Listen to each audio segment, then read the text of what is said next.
Dear. The far side of eternity is said to be the final land of dreams for all desert dwellers. But if such a place did exist... Yes, and this gift... Which means... Huh. What? Well... Yes, no...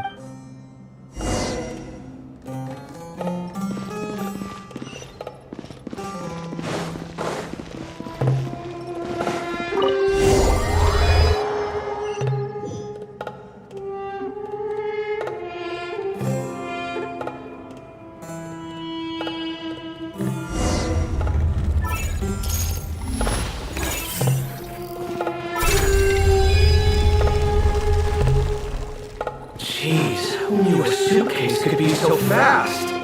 Marak is nothing like this when it comes to housework. Hey, wait up! A scout's job is to take the lead. Just let Marak figure it out. Easy for you to say. I'll be the one doing the repairs if something happens. Why don't you go scout ahead then? When I think of a comeback, I'll let you know. No rush.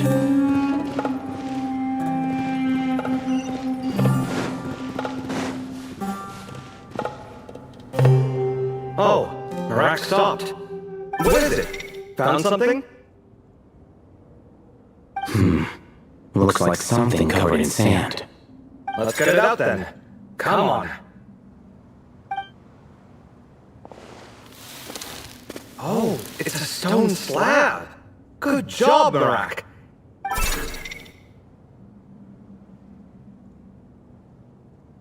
Let's take a look. Huh. Looks like this part of the picture goes... over there?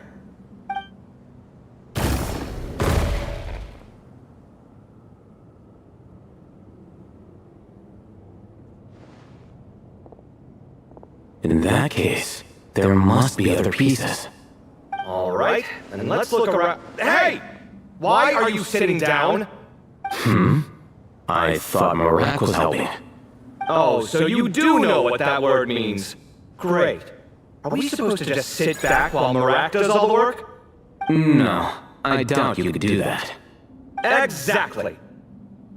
But I can.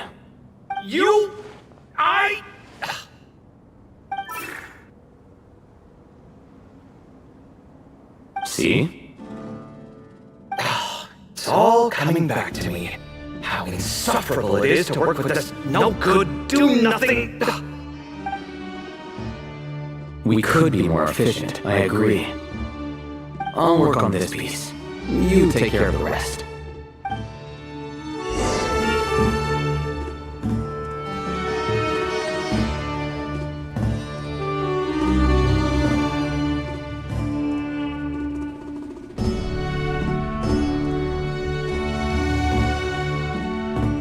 Found one!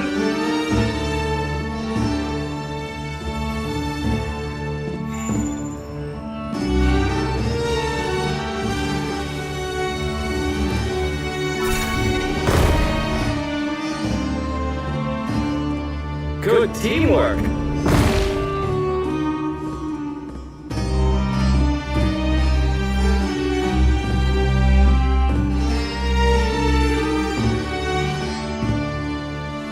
Wait. No.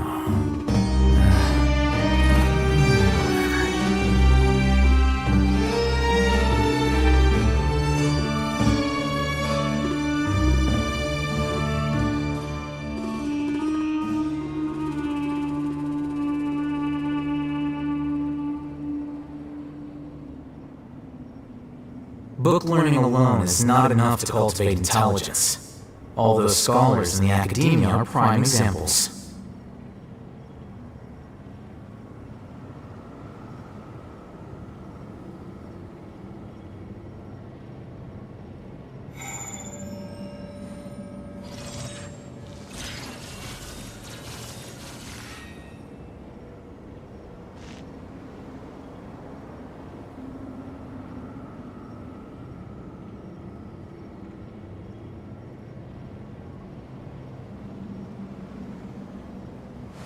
Wait.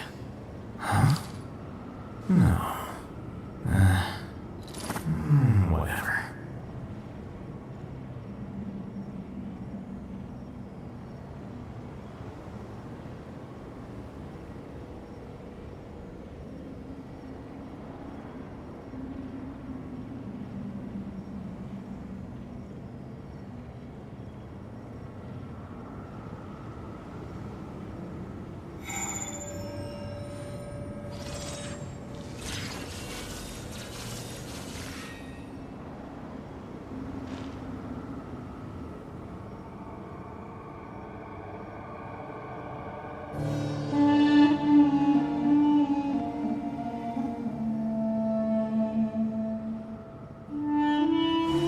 Wait. Huh? No. Whatever.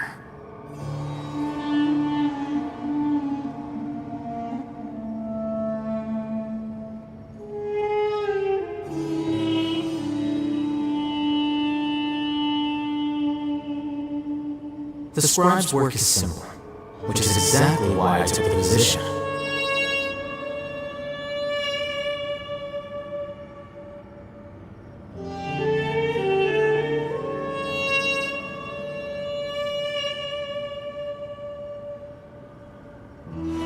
Wait.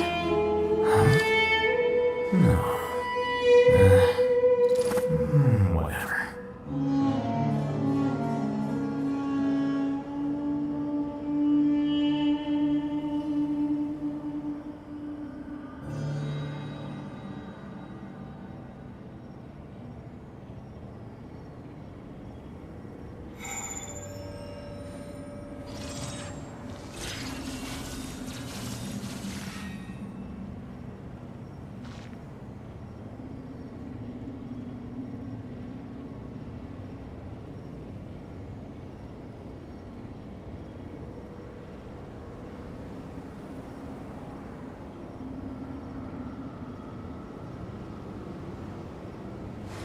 Wait. Huh? No. Whatever.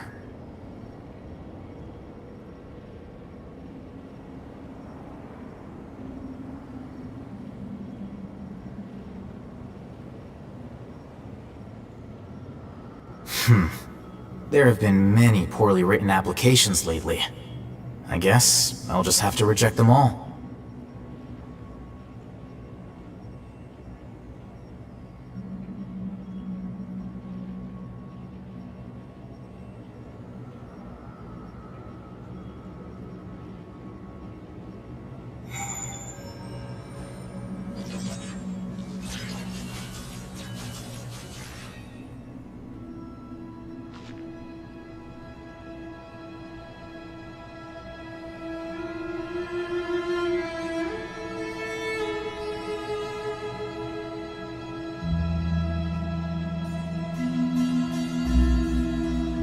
Book learning alone is not enough to cultivate intelligence. All those scholars in the academia are prime examples.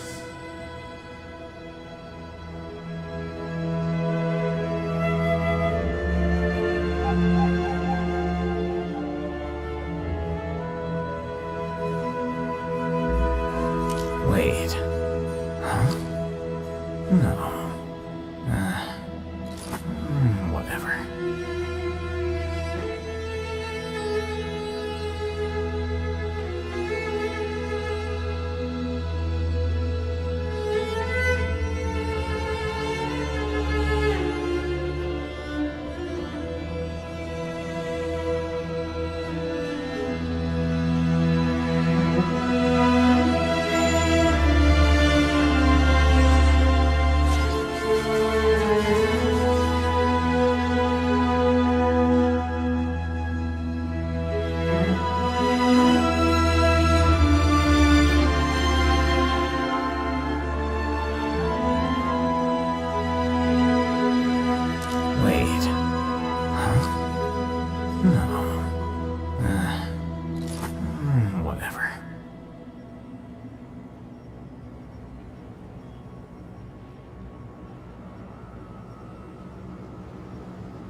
The scribe's work is simple, which is exactly why I took the position.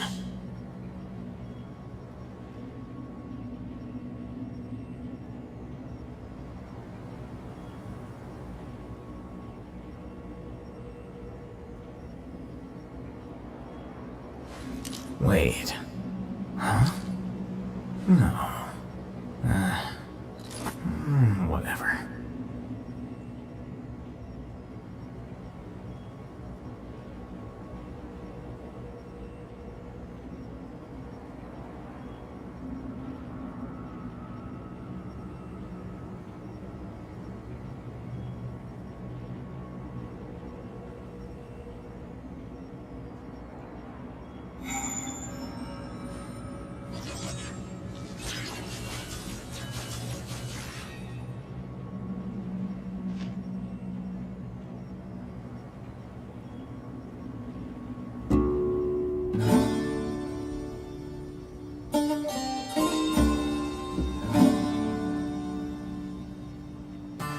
Wait. Huh? No. Whatever.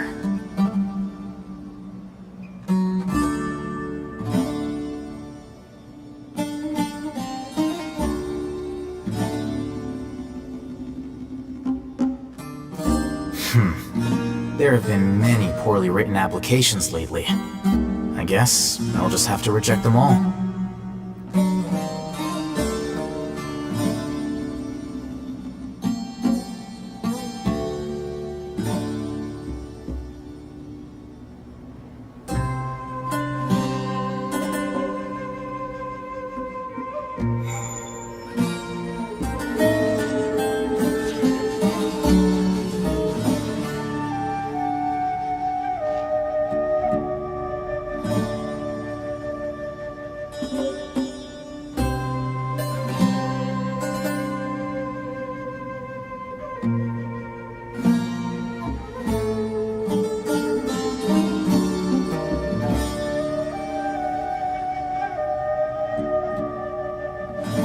Wait. Huh? No. Whatever.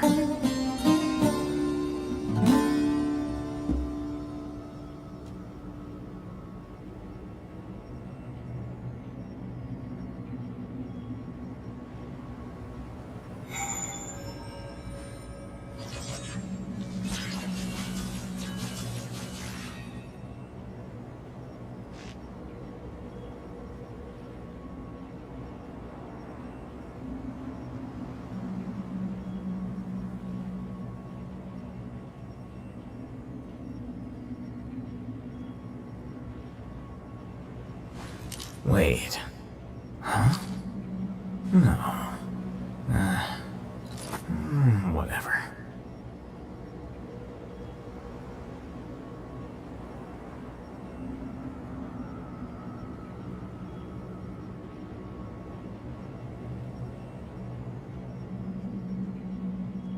The scribe's work is simple, which is exactly why I took the position.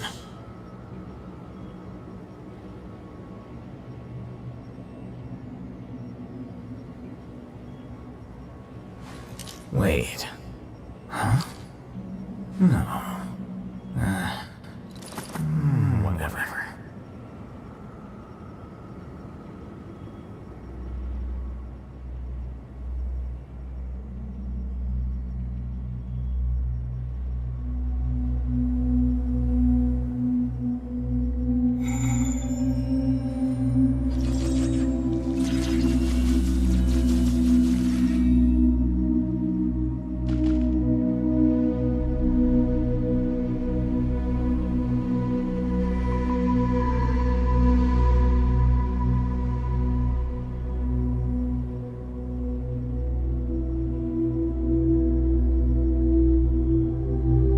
Book learning alone is not enough to cultivate intelligence, although scholars in the academia are prime examples.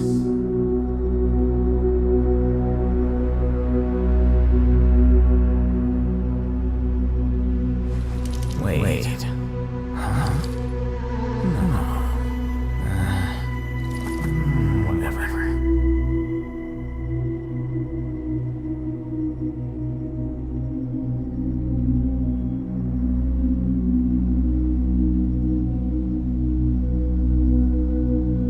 scribe's work is similar, which is exactly why I took the position.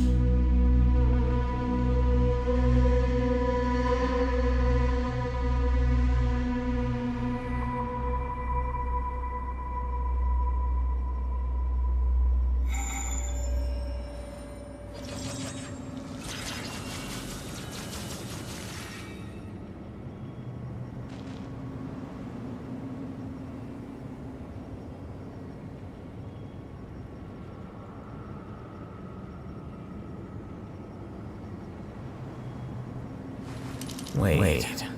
Huh? No. Whatever.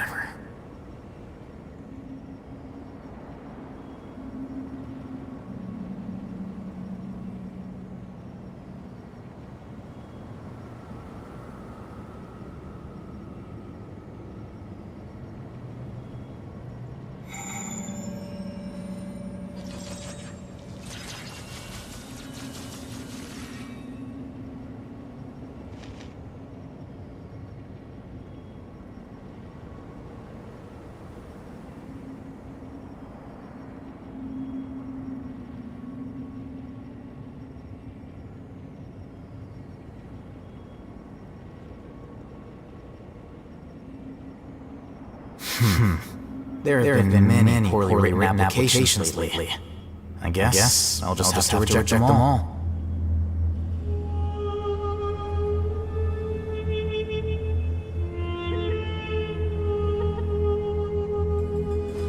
Wait. Huh? No. Whatever.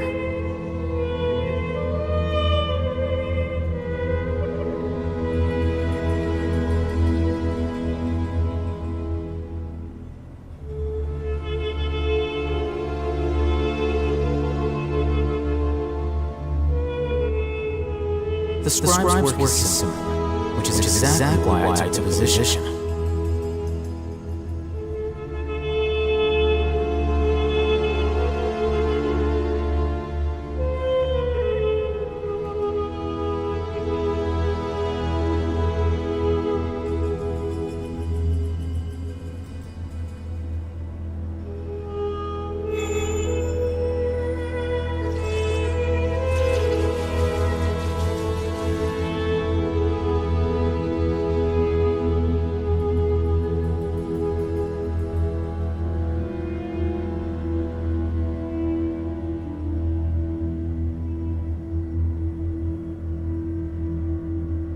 Book learning alone is not enough to cultivate intelligence, although scholars in the academia are prime examples.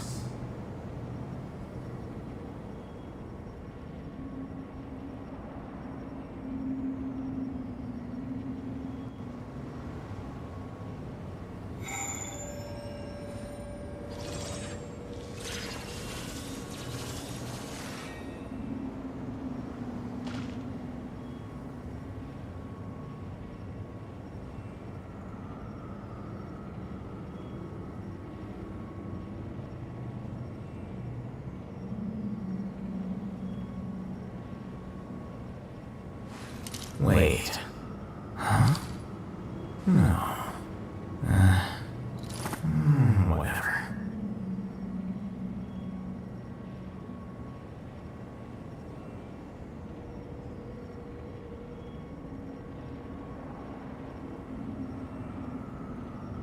The scribe's work is similar, which is exactly why I took the position.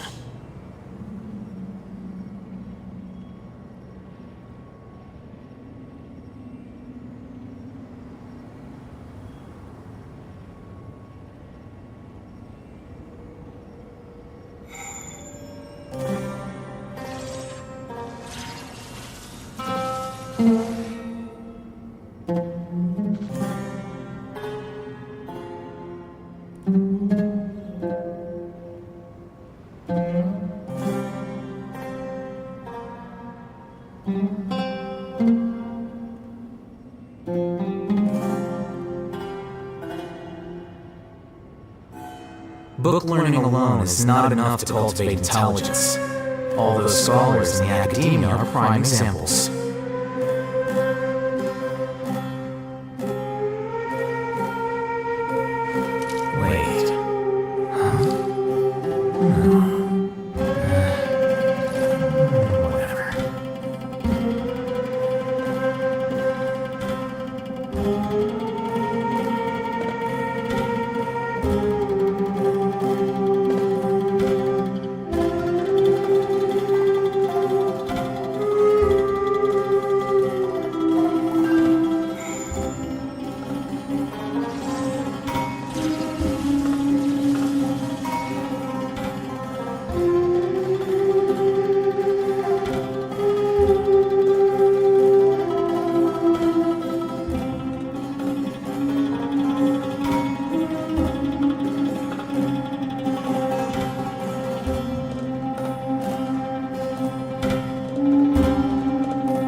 There have been many poorly written applications lately. I guess I'll just have to reject them all.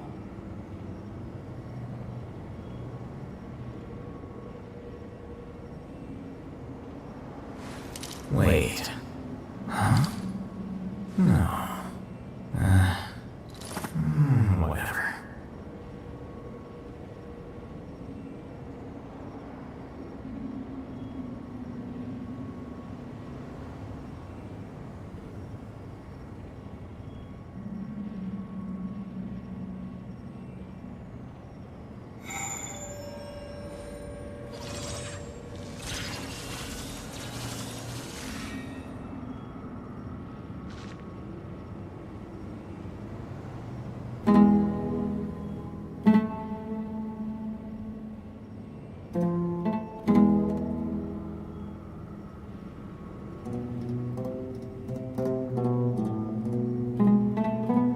The scribe's work is simple, which is exactly why I took the position.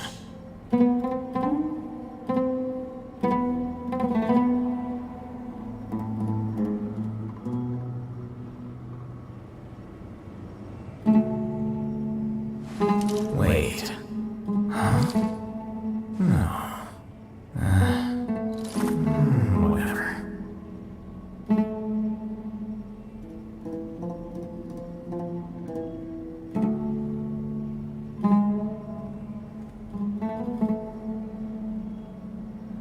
Book learning alone is not enough to cultivate intelligence. All those scholars in the academia are prime examples.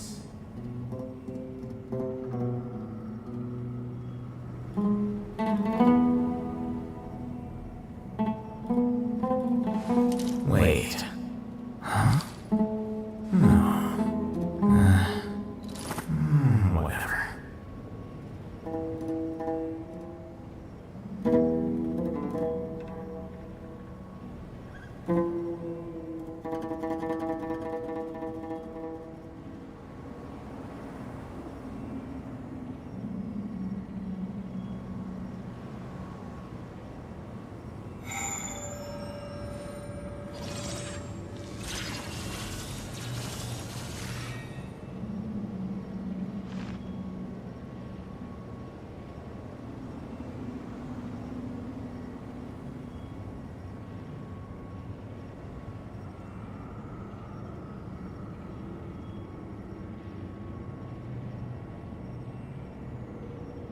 The scribe's work is simple, which is exactly why I took the position.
Wait.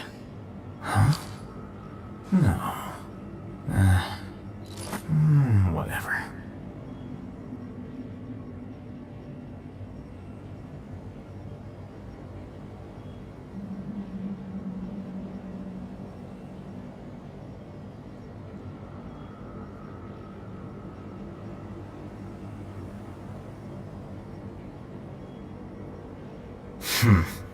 There have been many poorly written applications lately. I guess I'll just have to reject them all.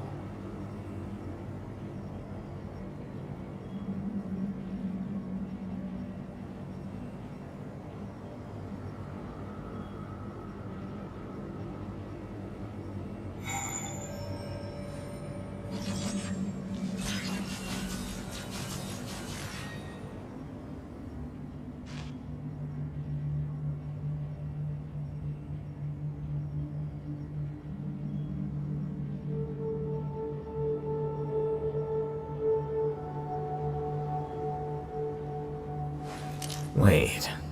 Huh? No. Whatever.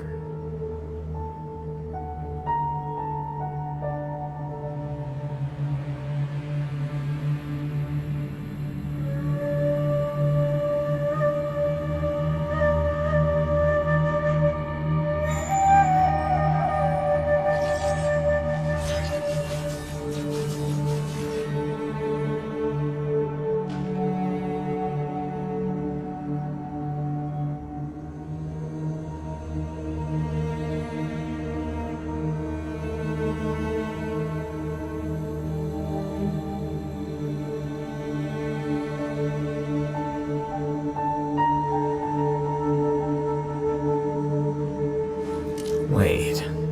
Huh? No. Whatever.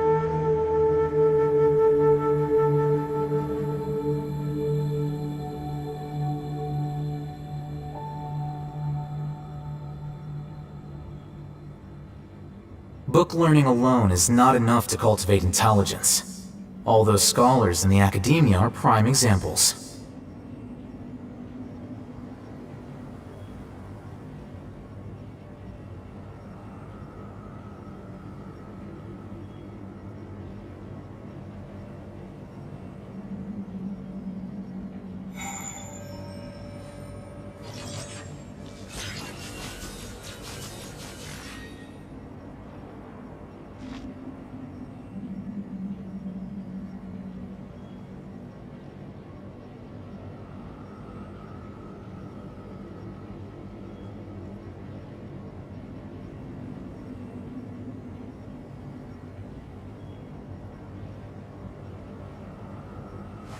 Wait.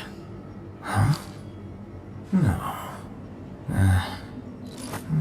Whatever.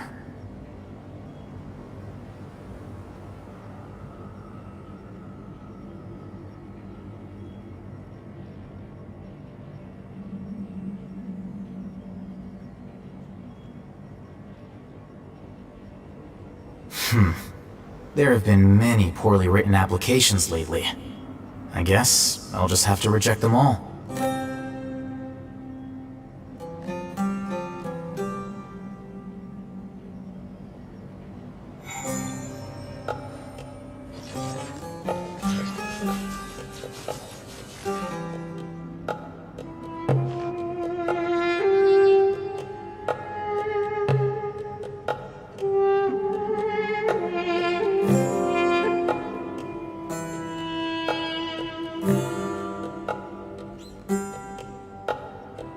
Book learning alone is not enough to cultivate intelligence.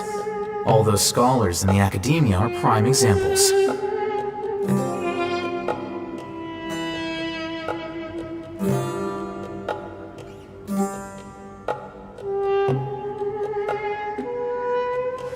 Wait. Huh? No. Whatever.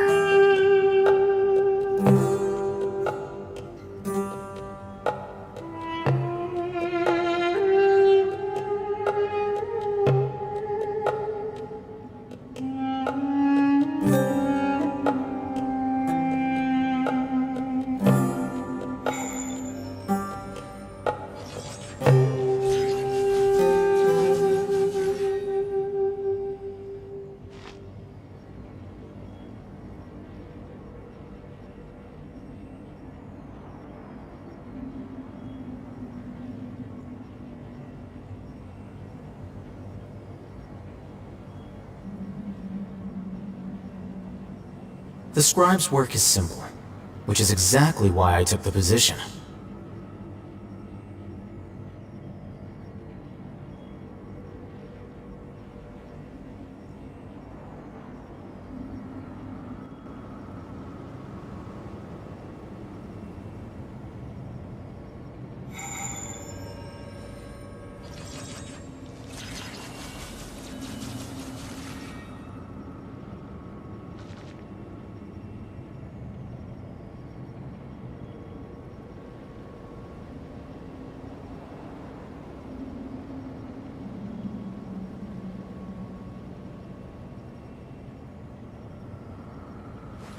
Wait. Huh? No. Whatever.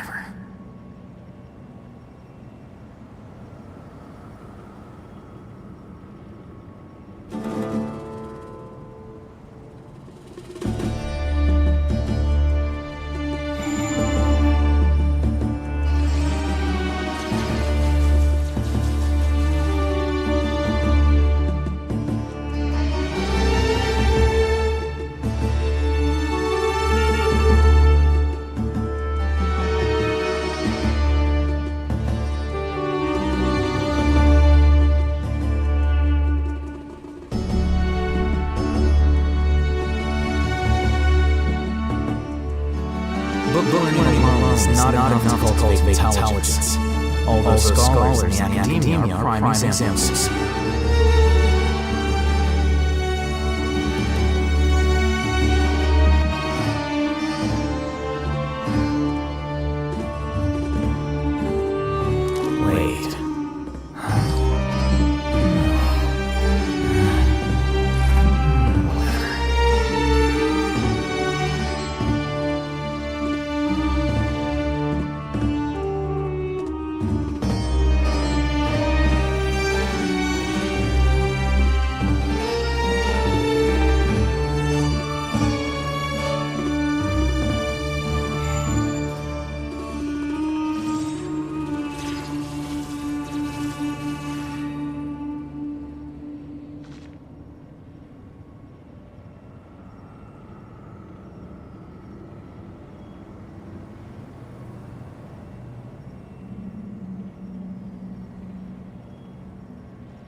Wait. Wait.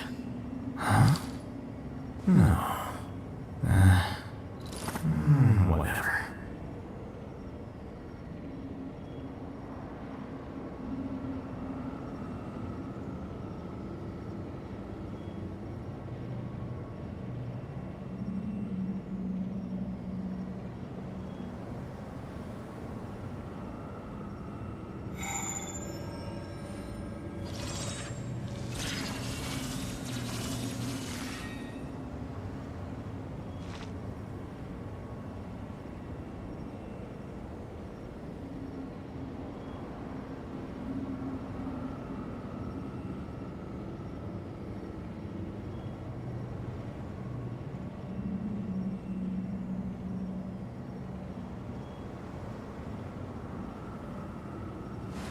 Wait.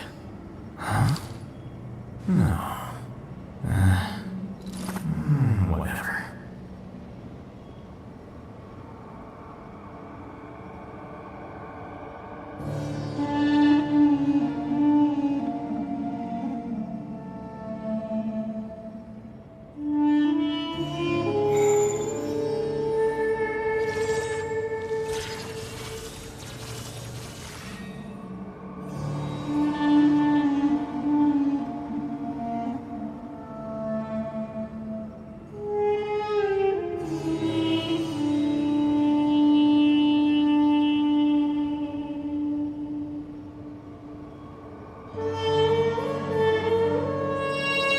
Wait.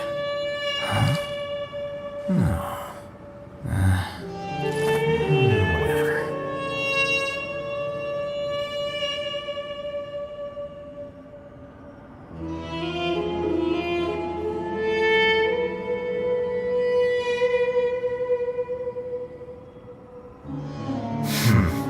There have been many poorly written applications lately.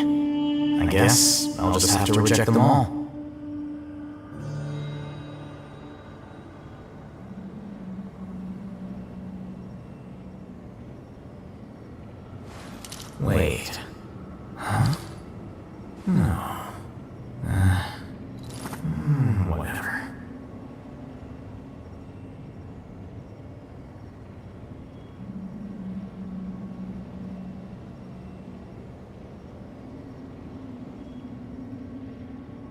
The scribe's work is similar, which is exactly why I took the position.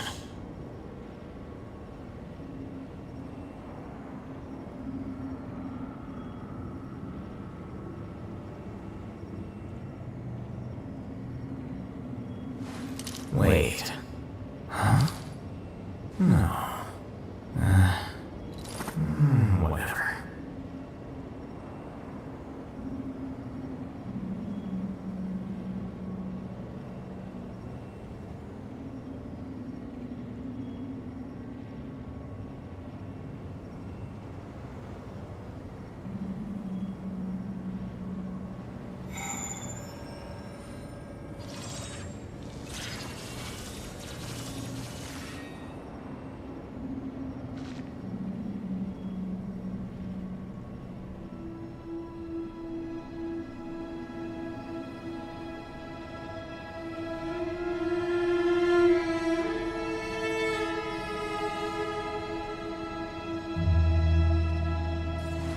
Wait. Huh? No. Whatever.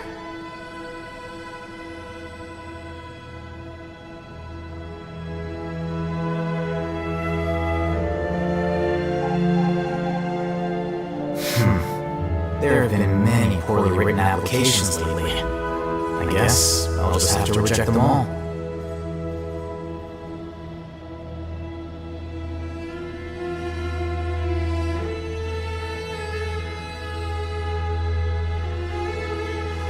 Wait. Huh? No. Whatever.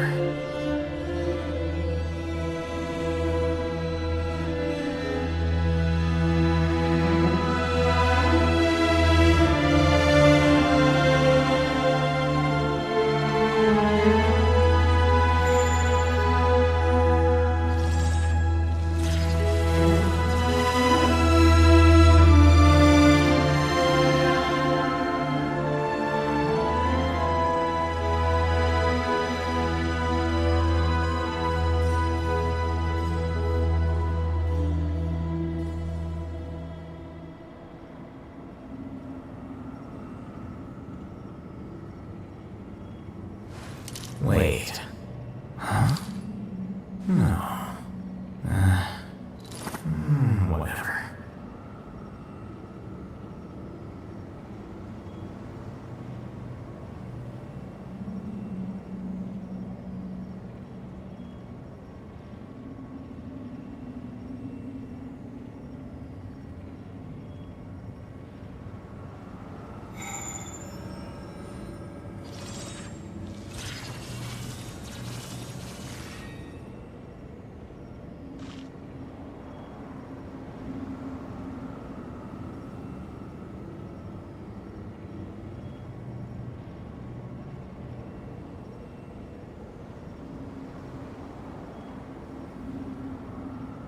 The scribe's work is similar, which is exactly why I took the position.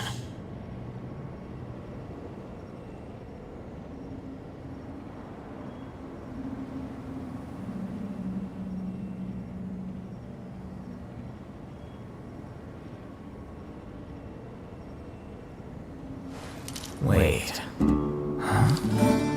No. Whatever.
There have been many poorly written applications lately.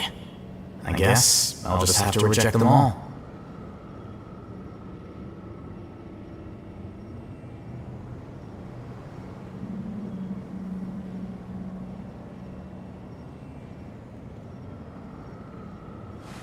Wait. Huh? No. Whatever.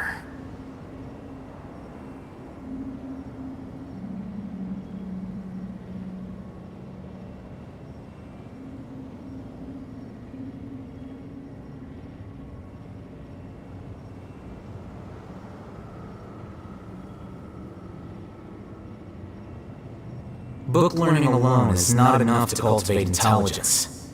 All those scholars in the academia are prime examples.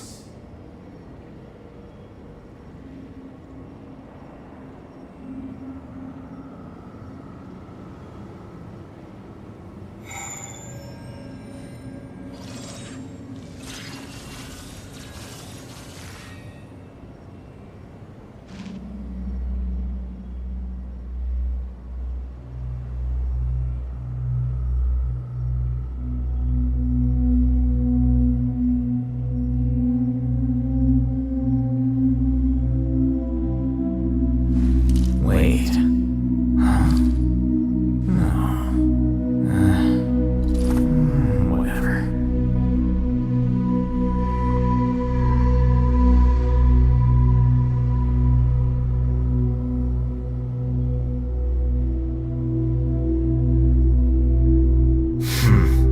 There have been many poorly written applications lately. I guess I'll just have to reject them all.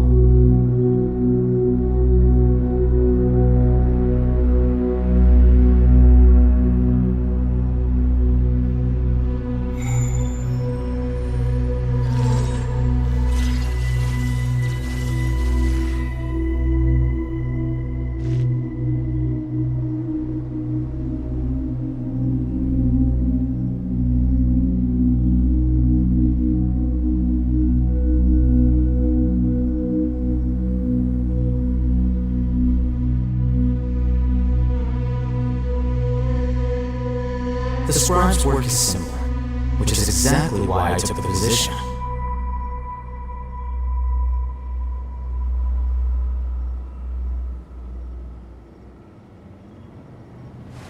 Wait. Huh? No. Whatever.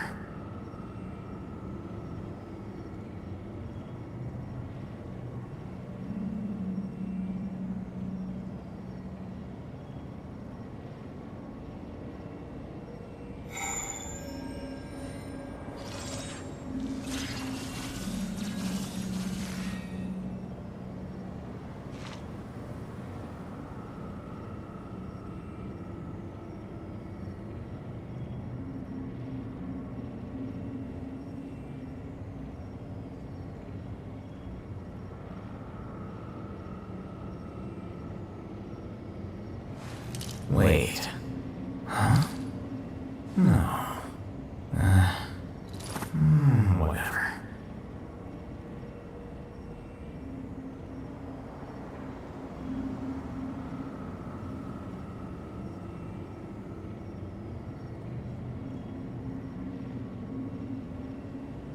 Book learning alone is not enough to cultivate intelligence.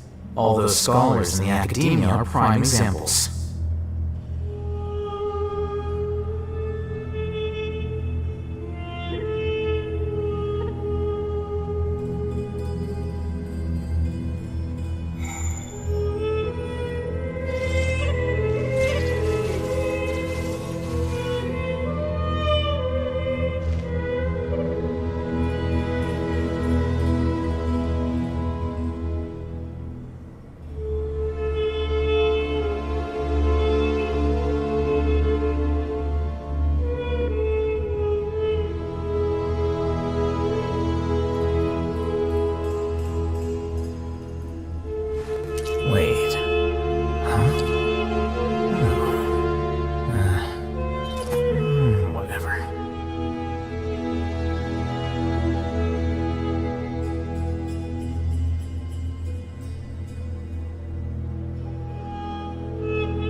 There have been many poorly written applications lately. I guess I'll just have to reject them all.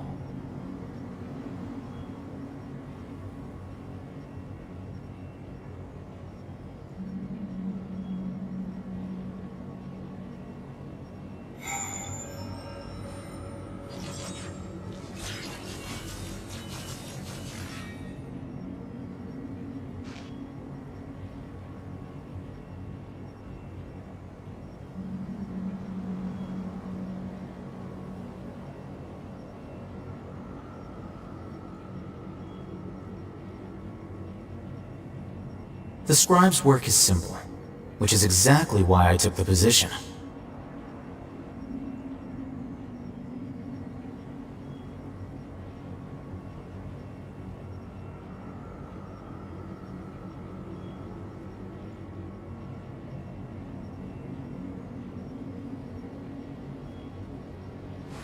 Wait.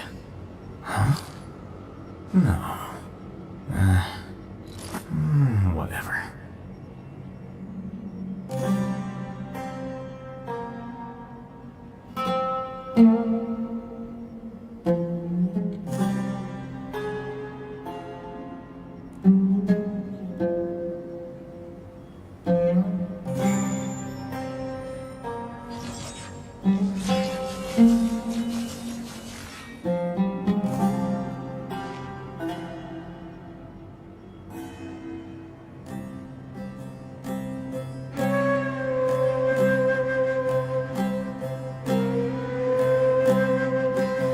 Wait.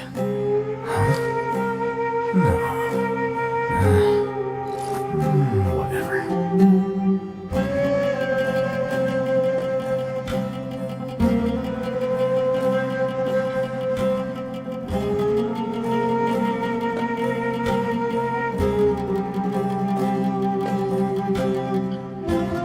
Book learning alone is not enough to cultivate intelligence. All those scholars in the academia are prime examples.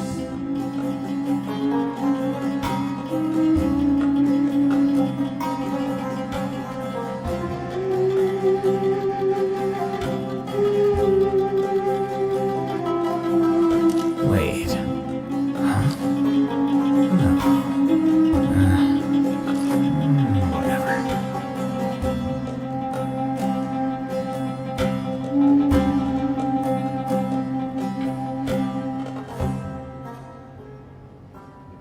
The scribe's work is simple, which is exactly why I took the position.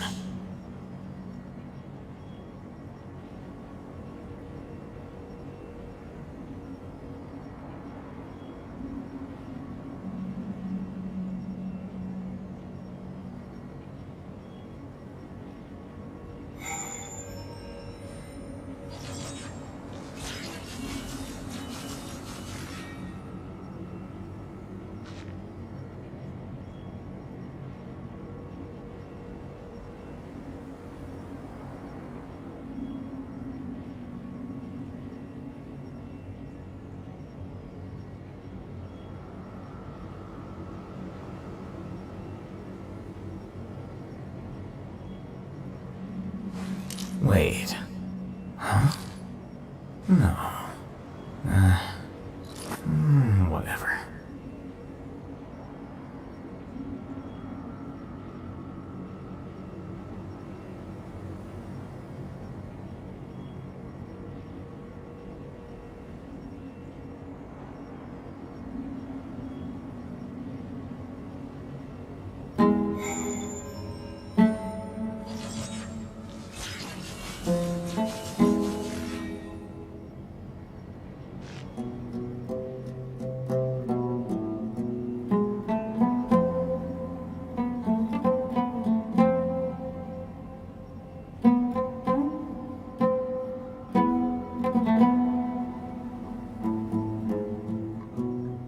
Book learning alone is not enough to cultivate intelligence.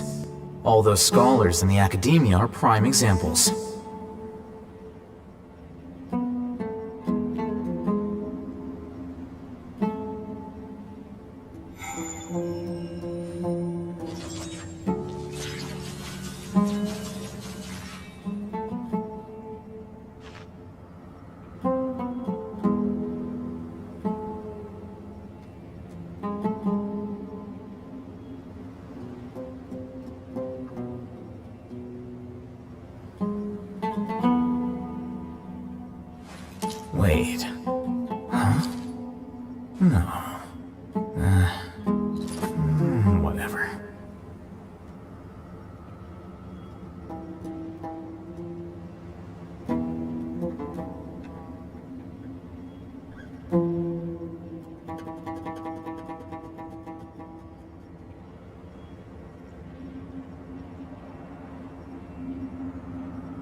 There have been many poorly written applications lately. I guess I'll just have to reject them all.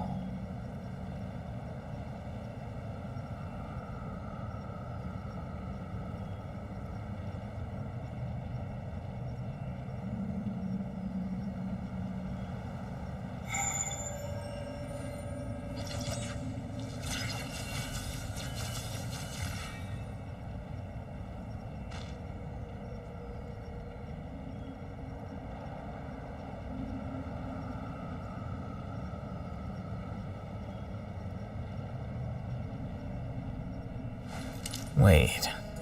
Huh? No. Whatever.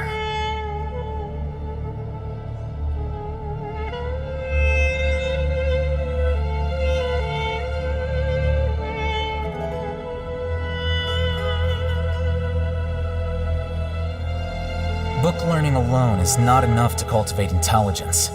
All those scholars in the academia are prime examples.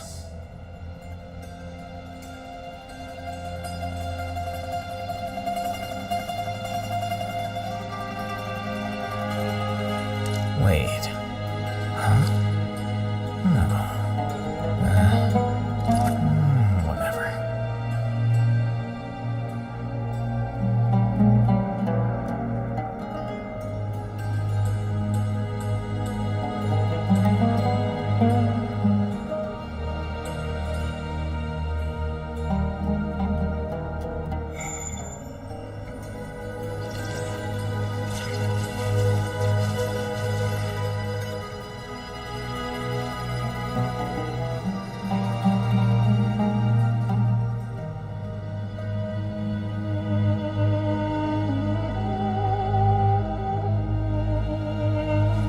Wait. Huh? No. Whatever.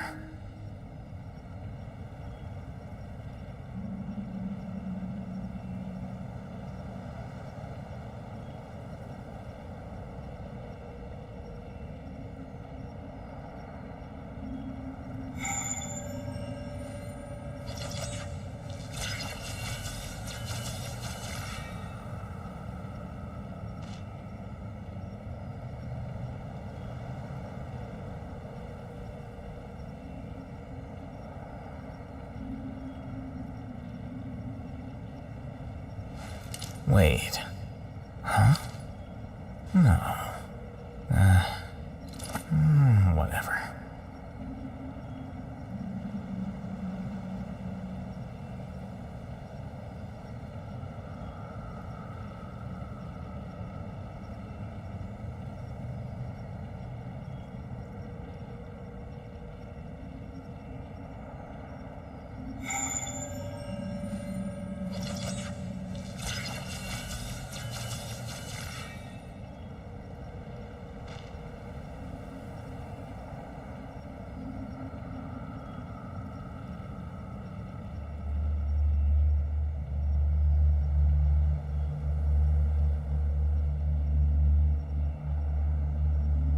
The scribe's work is simple, which is exactly why I took the position.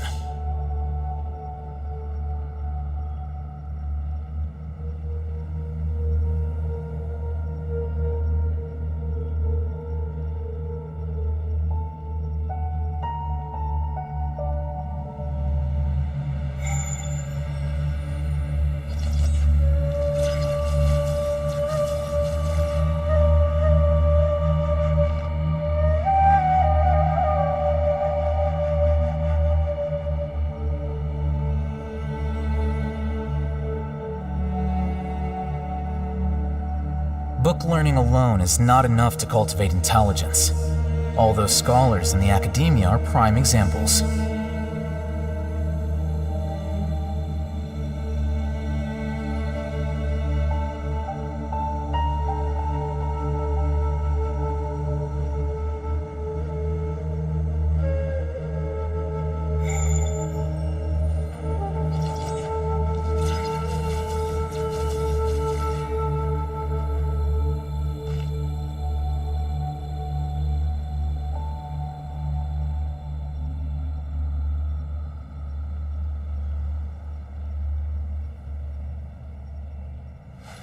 Wait.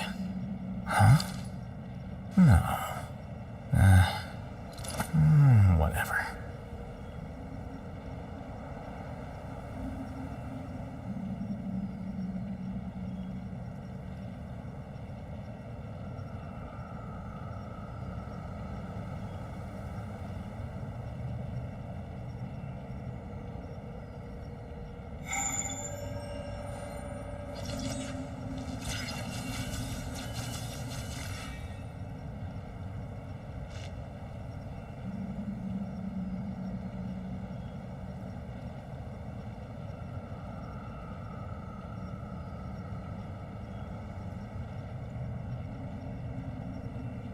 The scribe's work is simple, which is exactly why I took the position.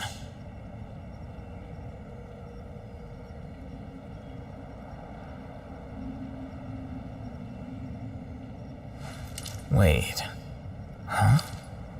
No. Whatever.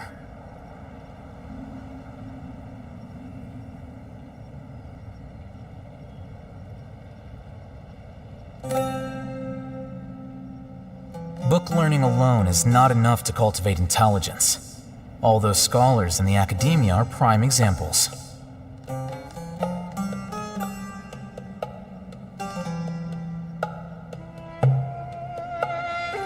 Wait. Huh? No. Whatever.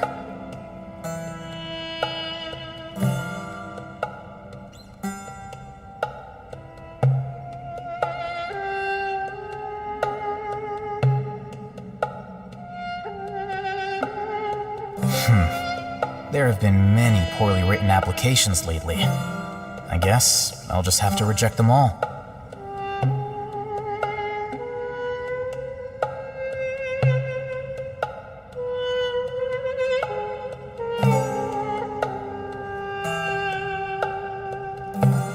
Wait. Huh? No. Whatever.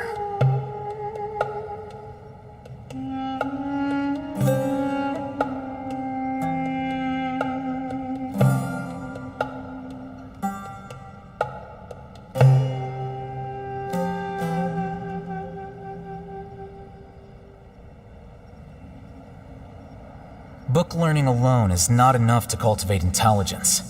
All those scholars in the academia are prime examples.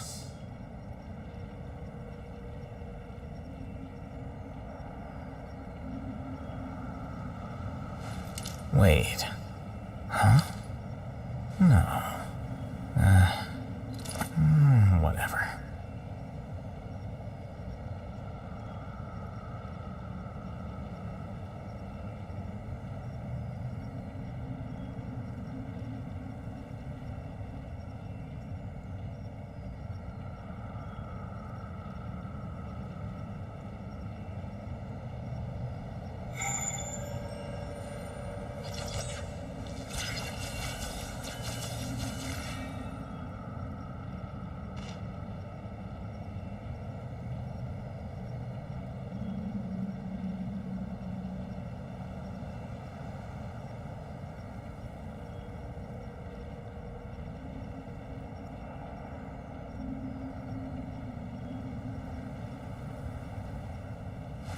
Wait. Huh? No. Whatever.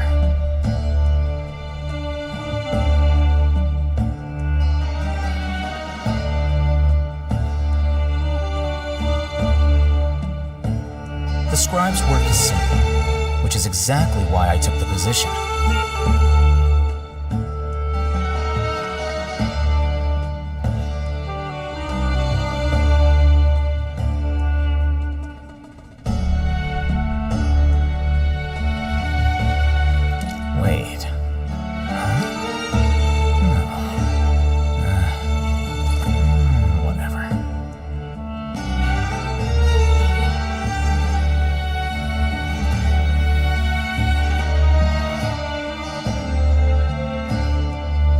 Book learning alone is not enough to cultivate intelligence. All those scholars in the academia are prime examples.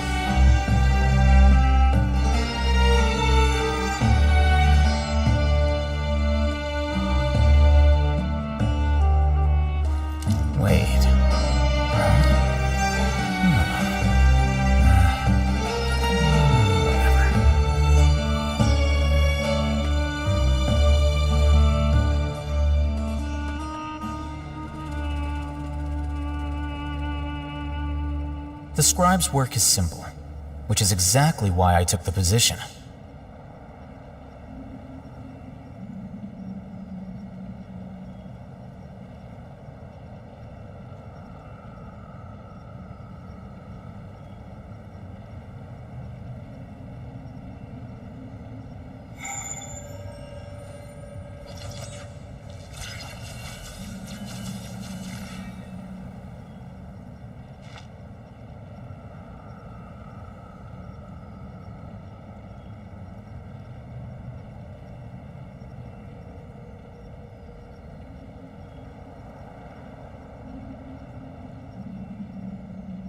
Book learning alone is not enough to cultivate intelligence. All those scholars in the academia are prime examples.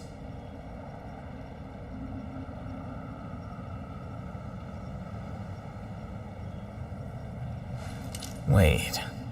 Huh? No. Whatever.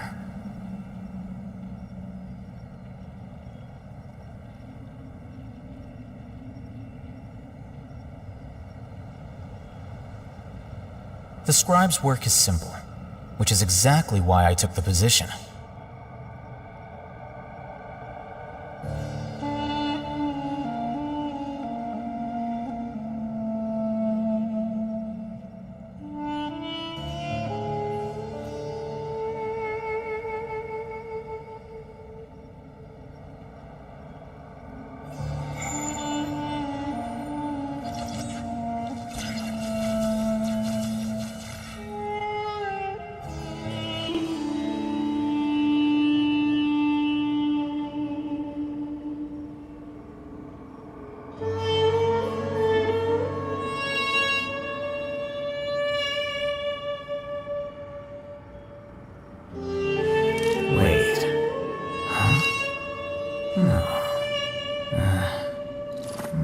Whatever.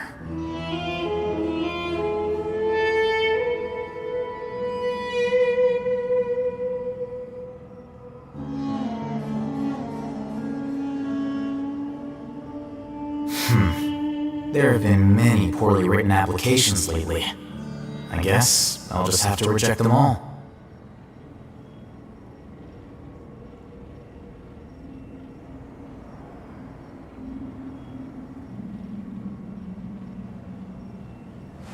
Wait. Huh? No. Whatever.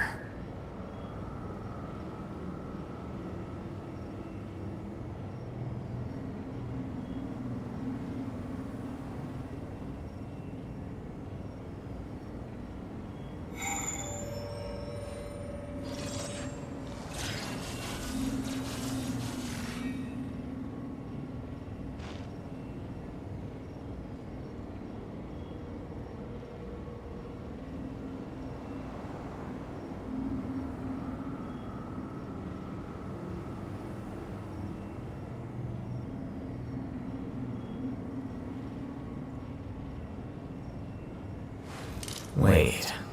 Huh? No. Whatever.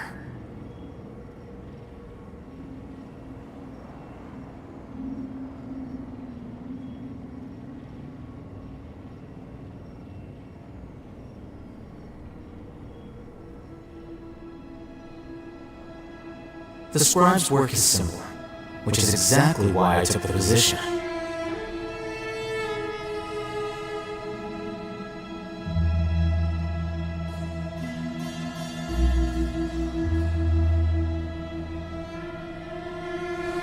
Wait. Huh? No. Whatever.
There have been many poorly written applications lately. I guess I'll just have to reject them all.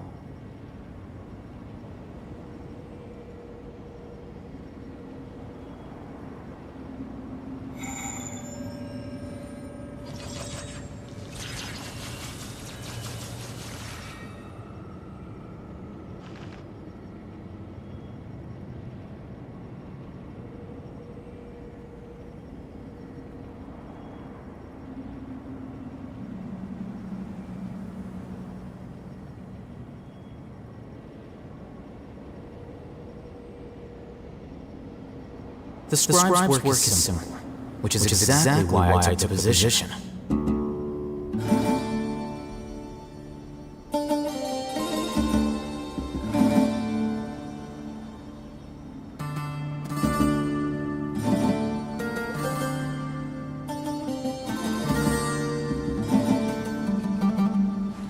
Wait.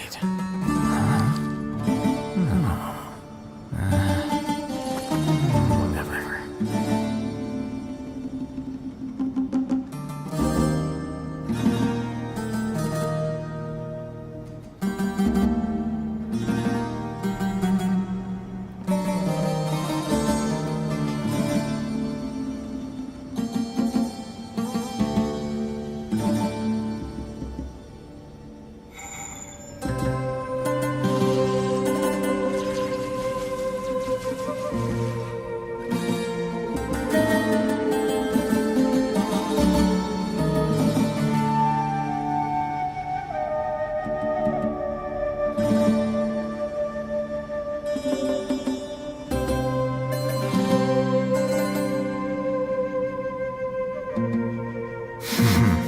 There have been many poorly written applications lately. I guess I'll just have to reject them all.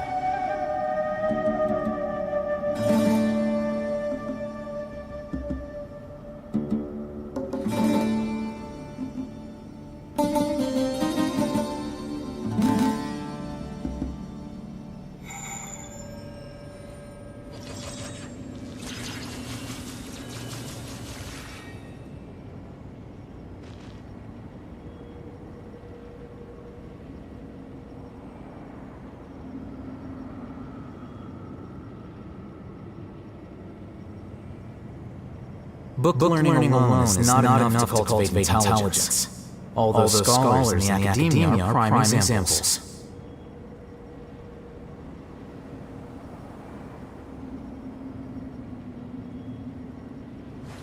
Wait. Huh? No. Whatever.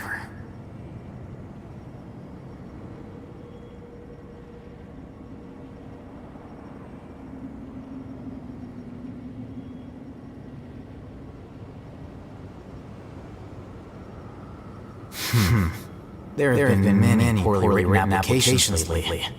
I guess I'll just have to reject them all.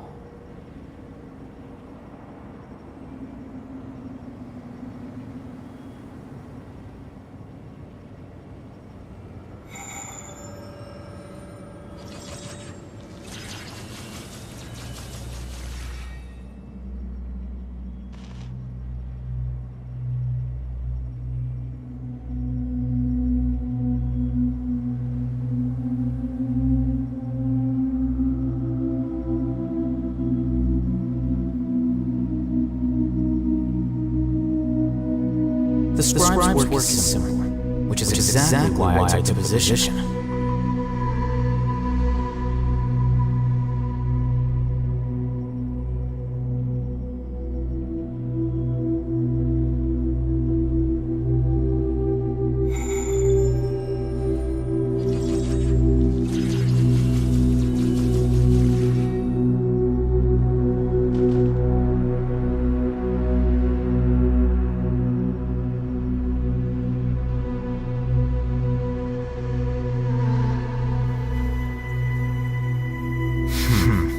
There have been many poorly written applications lately. I guess I'll just have to reject them all.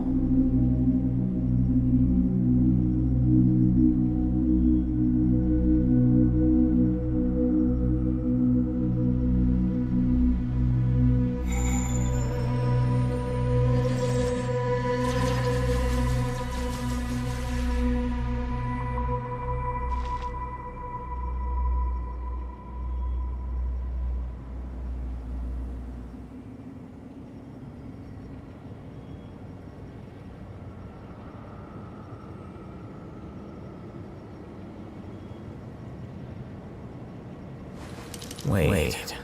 Huh? No. Whatever.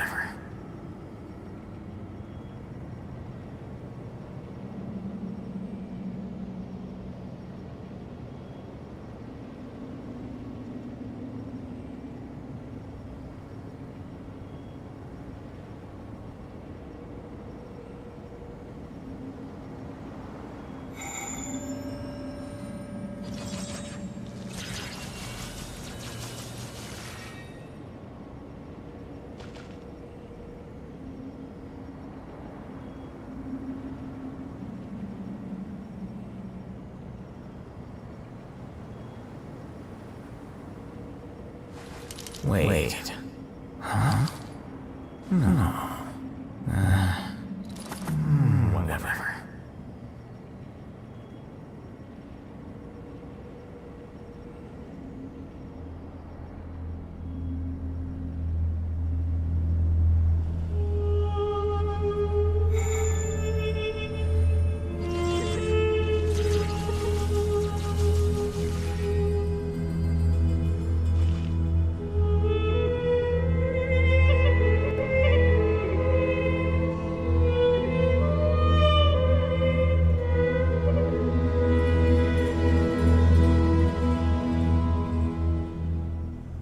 The scribe's work is similar, which is exactly why I took the position.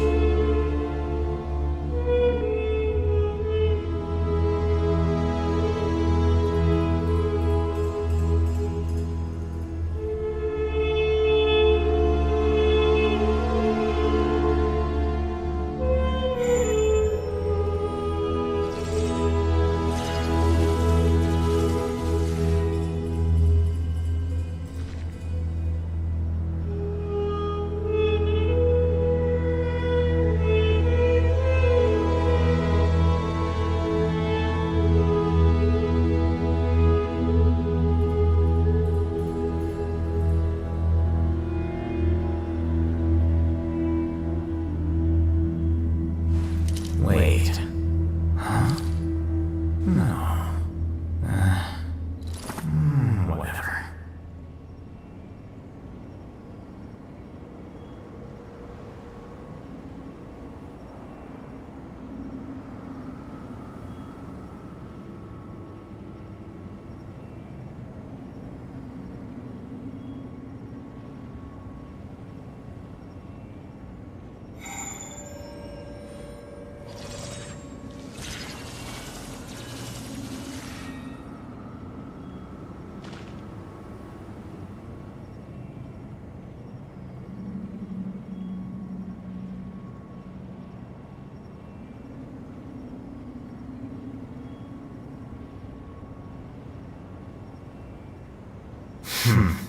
There have been many poorly written applications lately.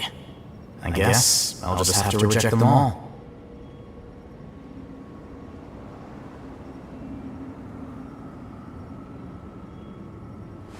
Wait. Huh? No. Whatever.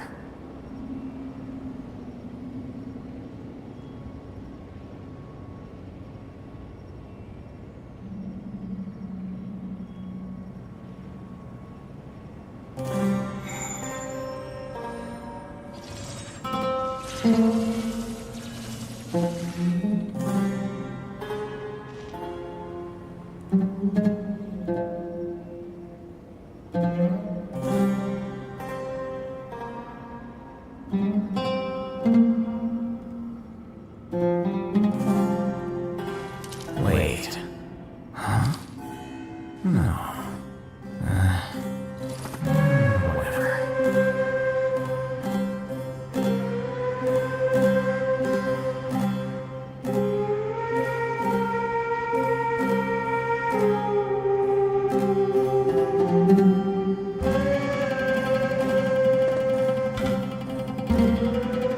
Book learning alone is not enough to cultivate intelligence.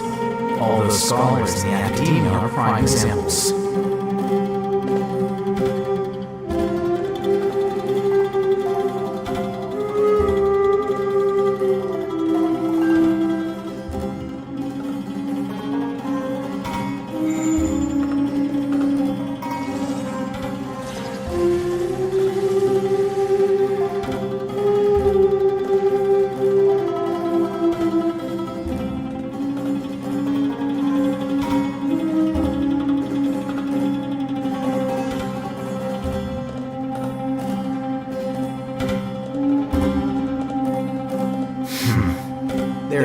many poorly written applications lately. I guess I'll just have to reject them all.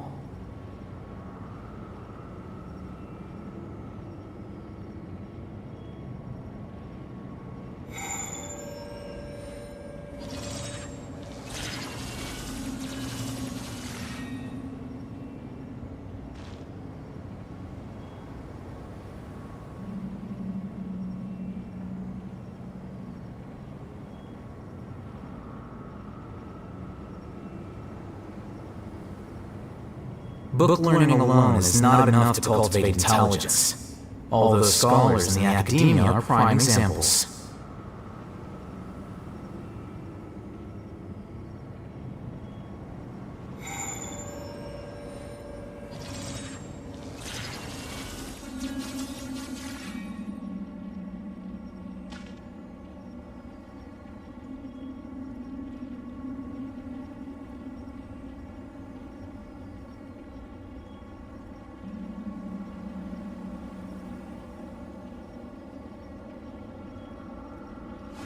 Wait.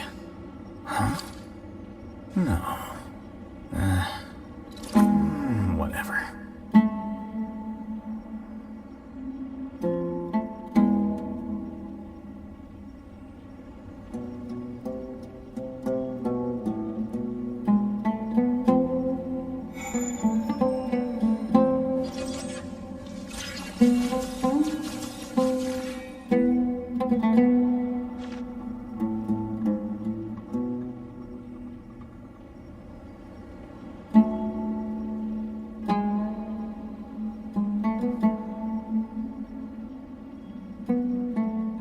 The scribe's work is simple, which is exactly why I took the position.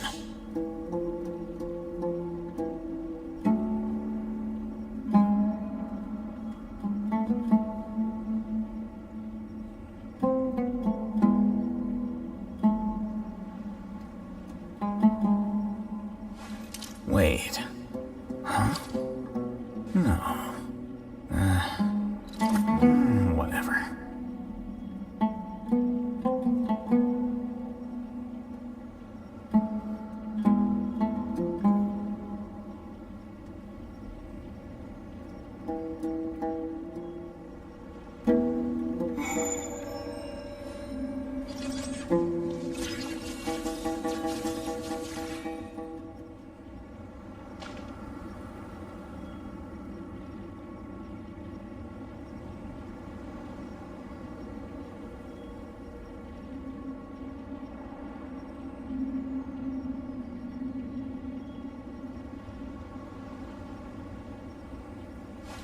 Wait. Huh? No. Whatever.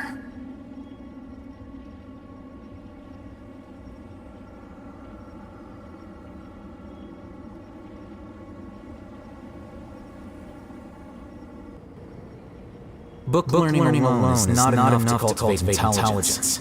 All those scholars in the academia are prime examples.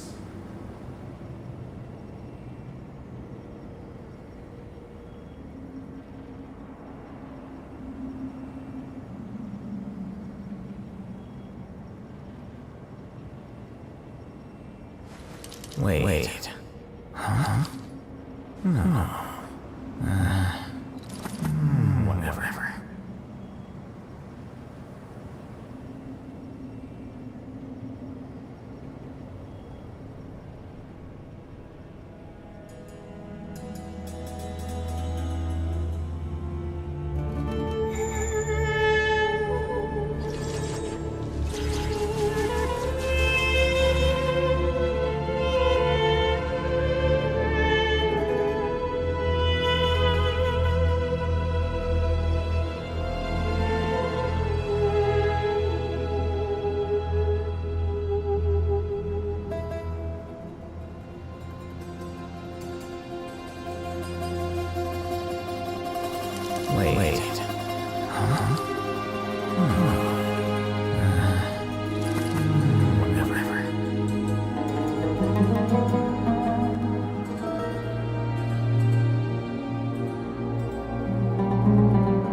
The scribe's work is similar, which is exactly why I took the position.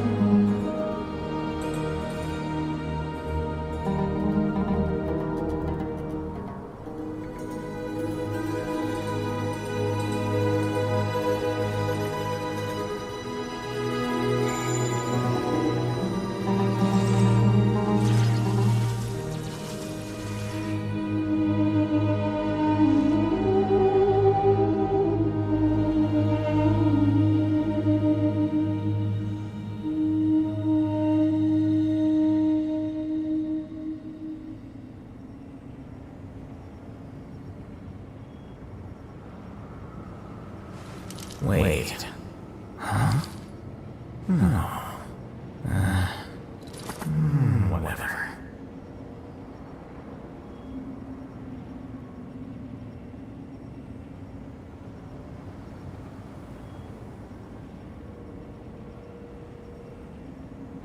Book learning alone is not enough to cultivate intelligence, although the scholars in the academia are prime examples.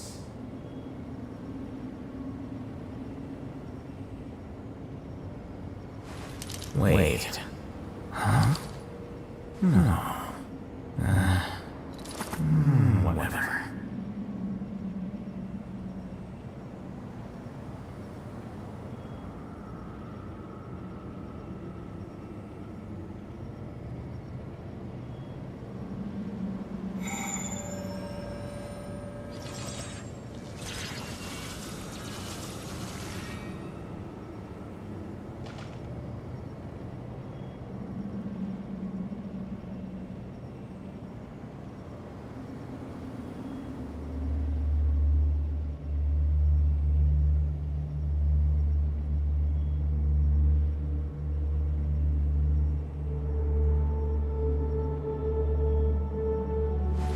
Wait. Huh? No. Whatever.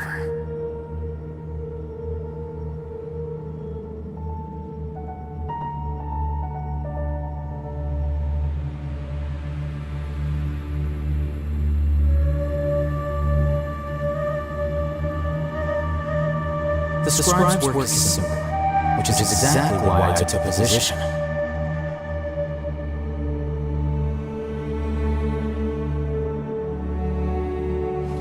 Wait. Huh? No. Whatever.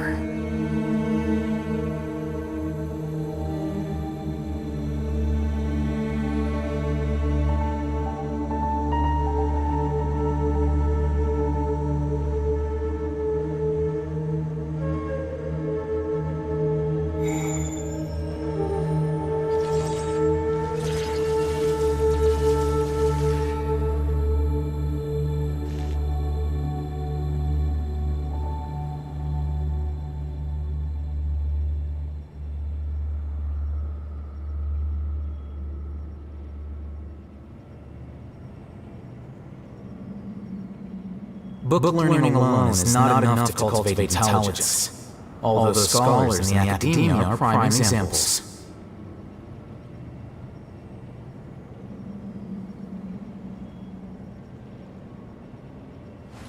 Wait. Huh? No. Whatever.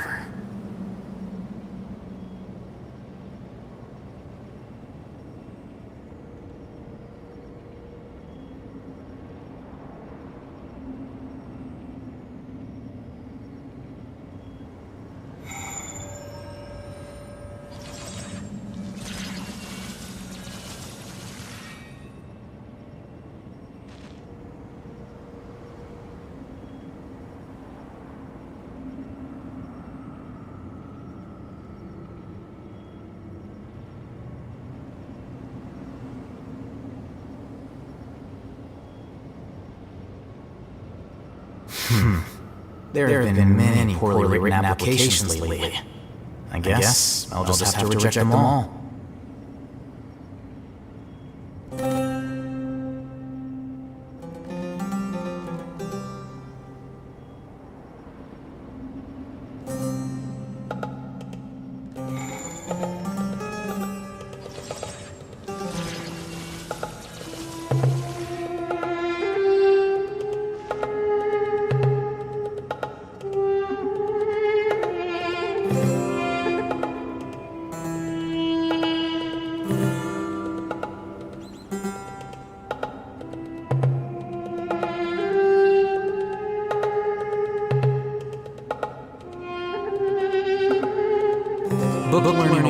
is not enough to cultivate intelligence, although scholars in the academia are prime examples.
Wait.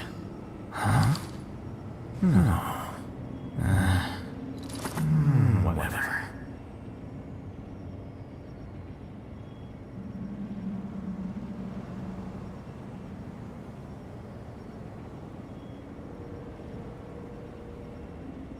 Wait. Huh? No. Whatever.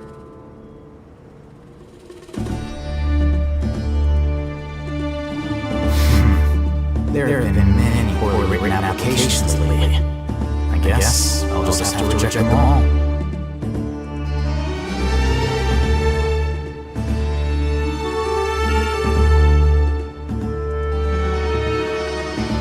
Wait. Huh?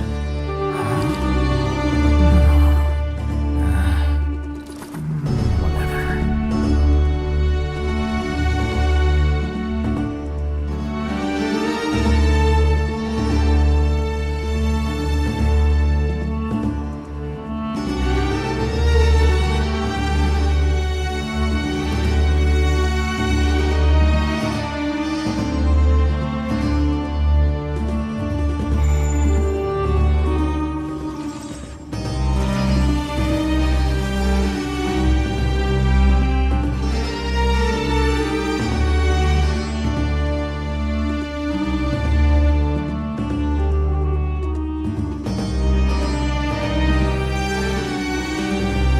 The scribe's work is simple, which is exactly why I took the position.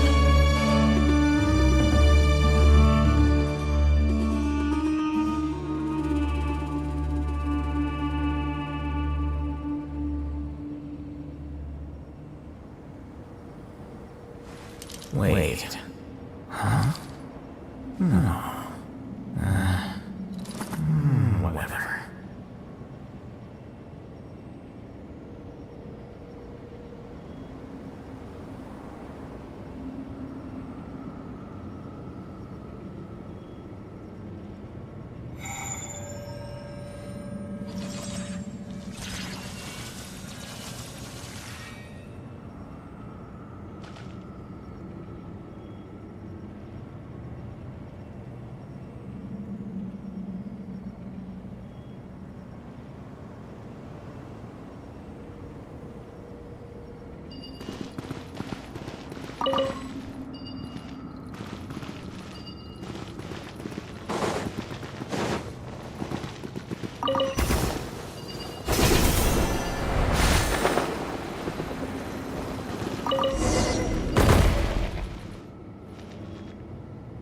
Looks like we found them all. The pieces fit together like a... But we can't see what's on them. Turn around. Huh? Look. Oh, I've seen this before. It can create strong winds. Come on, let's... Hey! Don't worry about me. If I sit here, I won't be in the way. Oh, you don't want to be in the way? Then sit right in front, so the device can blow you straight back to Sumeru City.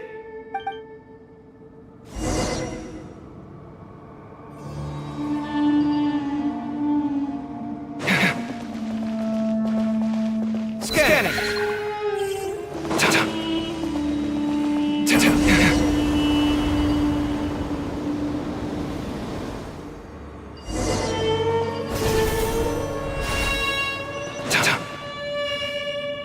Done.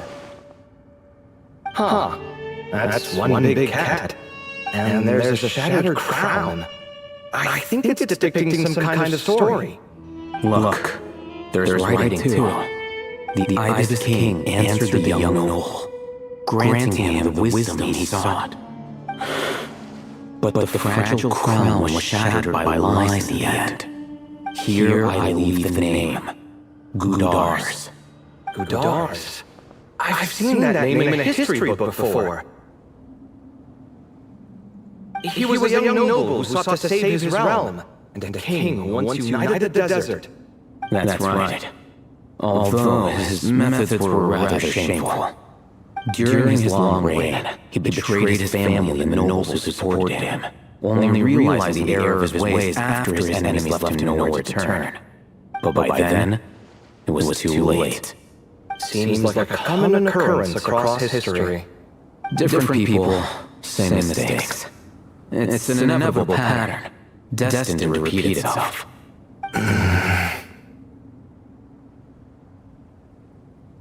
The writing mentions the Ibis King, but a cat is depicted here. Does that mean...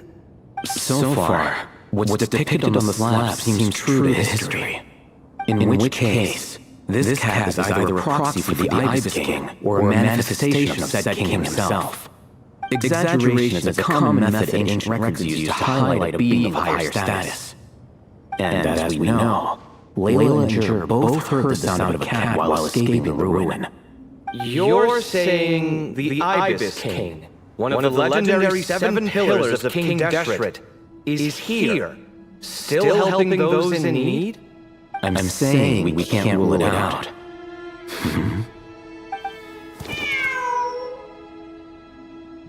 Wait, there it is! The cat!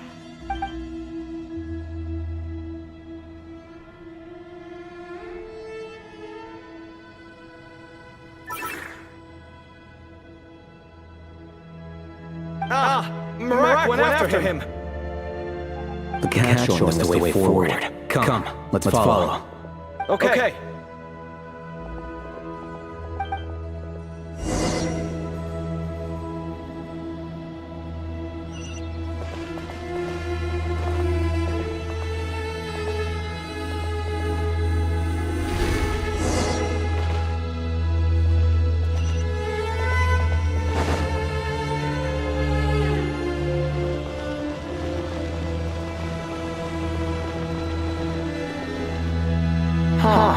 The cat's gone.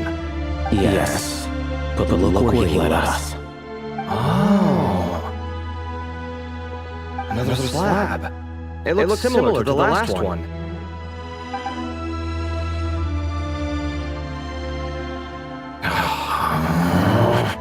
Oh, by all means, take your sweet time.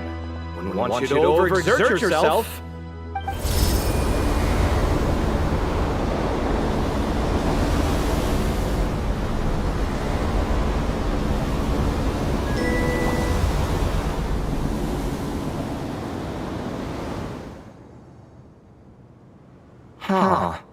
The scene depicted here seems to be a different tale. The Ibis King answered the gin-blooded dance, but enemies plotted to kill her close kin. Snake venom was her self-chosen end. Here I leave the name, Makaira. The Temptress of Woe? You've heard of her? Of course. I don't just sit around doodling all day. She's mentioned in tons of papers about the desert. As I recall, she was given as a gift to the tyrant king of Gurabad, and later seized the opportunity to kill him. After getting her vengeance, she reigned as queen for many years, until her enemies attempted a coup, and she took her own life. That's more or less the version I've read as well. It seems this queen also had dealings with the Ibis King. Yeah, I'm starting to find this whole granting wisdom business a bit concerning. I mean, considering how Gudars and Makira ended up, it might not have been a good thing. But at the same time, if the cat guiding us is linked to the Ibis King, then he doesn't seem like a villain either. People are complicated, and the same is true of servants of the gods, no matter their wisdom or power. Let's reserve judgment for now and keep moving.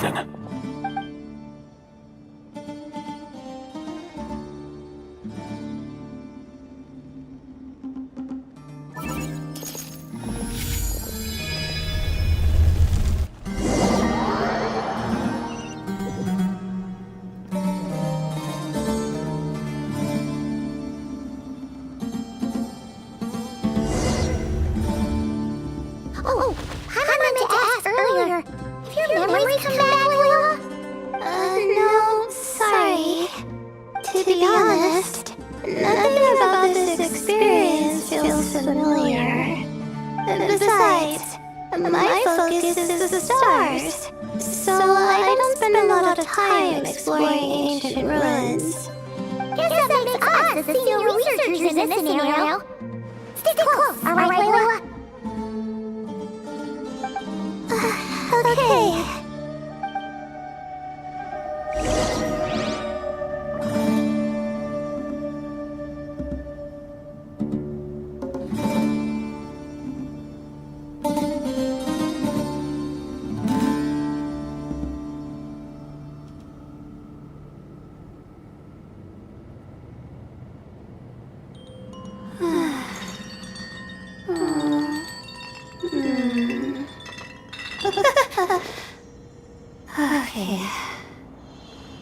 Okay.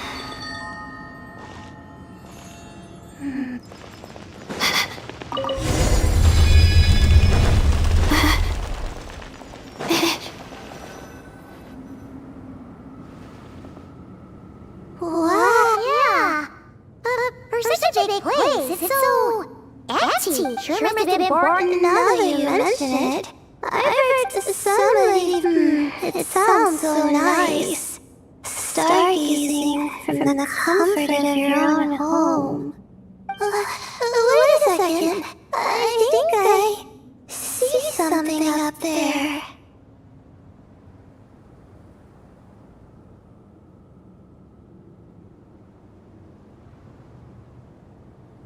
Huh?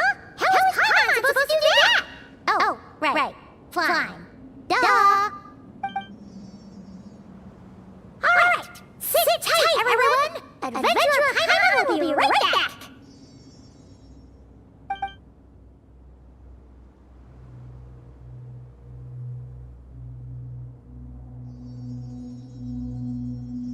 Okay. So, there's nothing super special up there. Just a couple of shelves, tables, jars, and scrolls. And a whole bunch of dust, dirt, and sand. You really want to search through all that stuff?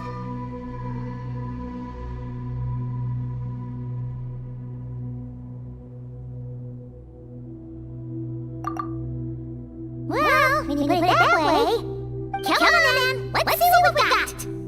I'm hoping there's something super valuable.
I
think that's everything. Most of the documents are in the ancient desert script, except these ones. These seem old as well, but the handwriting makes them stand out. Right! Let's arrange them in chronological order before we read through.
Been sleepwalking last night.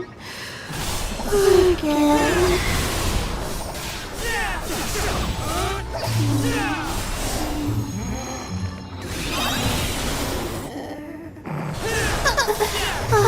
How did I do that?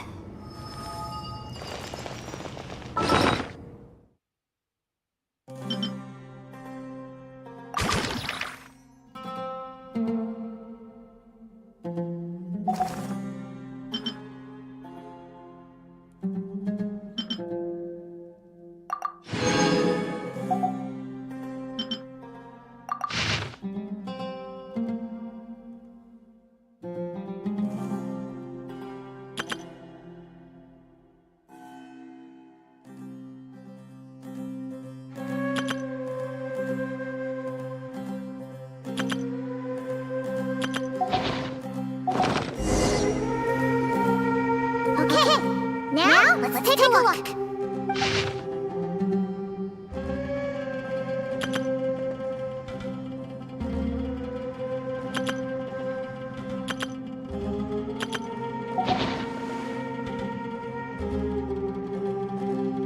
Maybe this person fell in by accident, like Mr. Jurin. Yeah, maybe. But they don't sound super worried about their situation. So, either this person's an ace adventurer, like the Traveler, or some kind of super optimist. An optimist, huh? Well, I wish I could be that sort of person.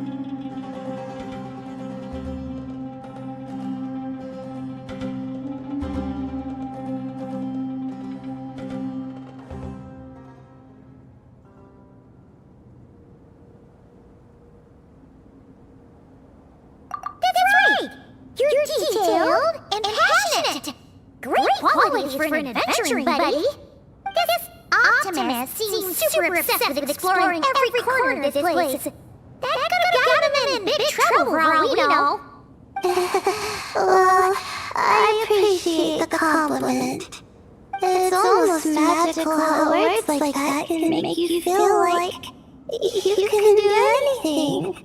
I only wish that magic could last a little longer. Until I figure out my new study topic, at least.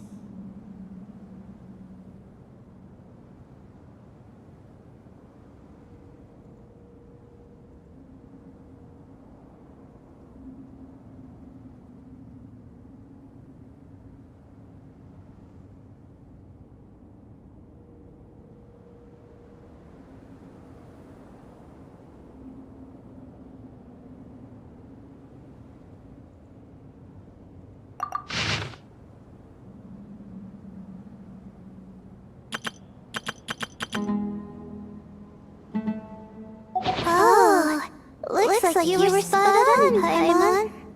See? Told ya! That's what happens when you don't think things through. And all this talk about seniors and juniors, he was a student just like you, Layla. Oh, he sure talks a big talk for a student, though. You'd think he was some kind of old scholar instead. What is it? Did Paimon say something wrong? No, not at all. I was just thinking, and this might sound rude, but the way this person speaks is just so...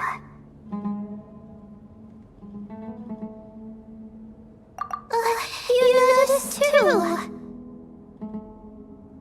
I mean, it's good that he helped treat his companion's wound, but it didn't seem like it was out of kindness.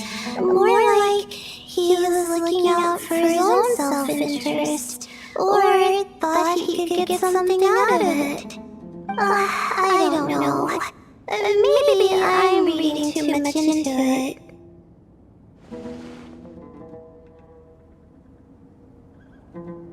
Yeah. If you're both in this dangerous situation together, wouldn't you mention him at least once? If it were Paimon, she would write down the name of every single person she was with. No one would be able to get away.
Actually, I find Paimon's approach quite sensible. It makes sense from a safety perspective, too. That way, if anyone came to the rescue, the notes would be able to tell them everything they needed to know. Whoa! That's genius level thinking! Well, I learned that from Madame Farzan, actually. I'm not speaking from personal experience or anything.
So you're our teacher. Simple as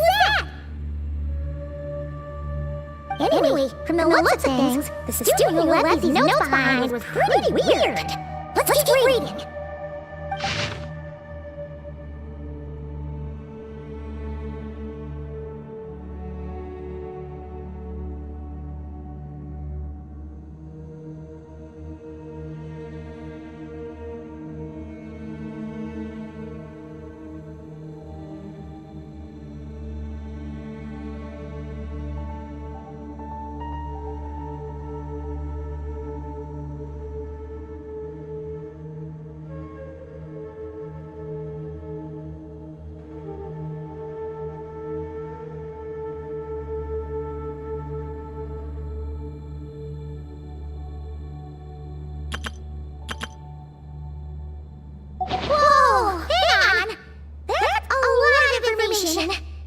A moment to take this in. The Ibis King. So, did this person actually meet the Ibis King here?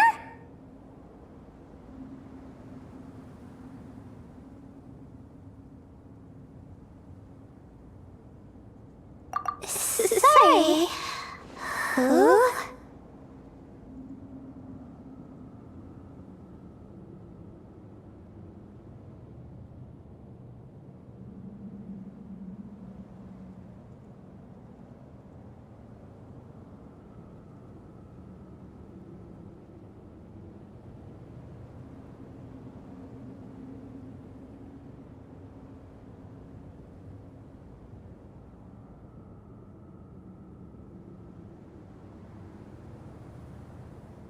Jeez, not again! Stop teasing her, Traveler! You know she was asking about Nefer. Anyway, Nefer's, a friend of ours. And she's mentioned the Ibis King before, but not in much detail.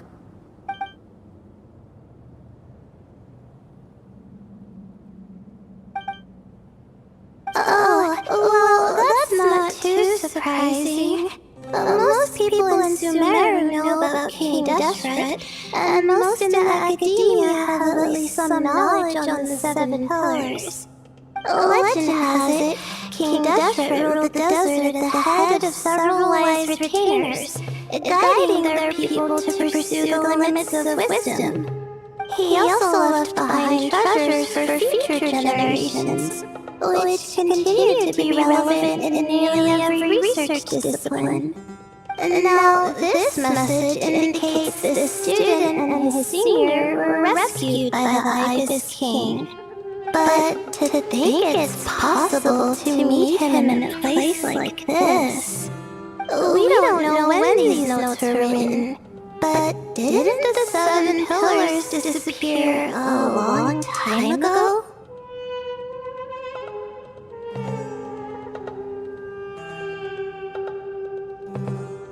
Yeah! The notes made it sound like his powers were restricted. Also, the mention of this form? What is that supposed to mean? I'm not sure. Let's keep reading.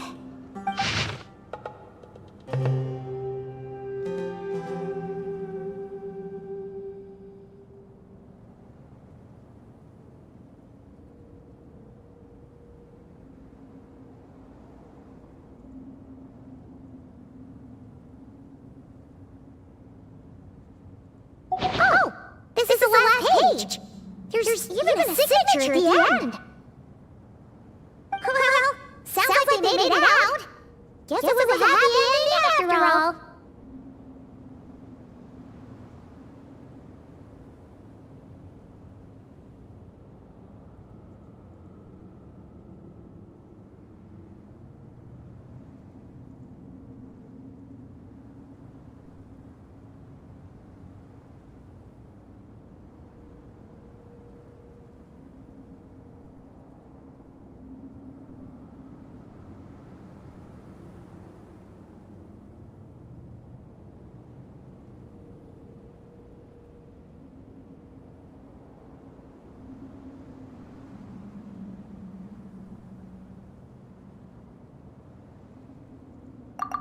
Wait, but it says the Ibis King cannot be trusted.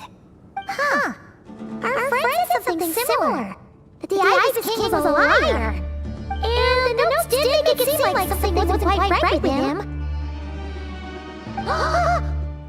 Maybe he wasn't one of the 7 pillars at all! But some kind of con artist!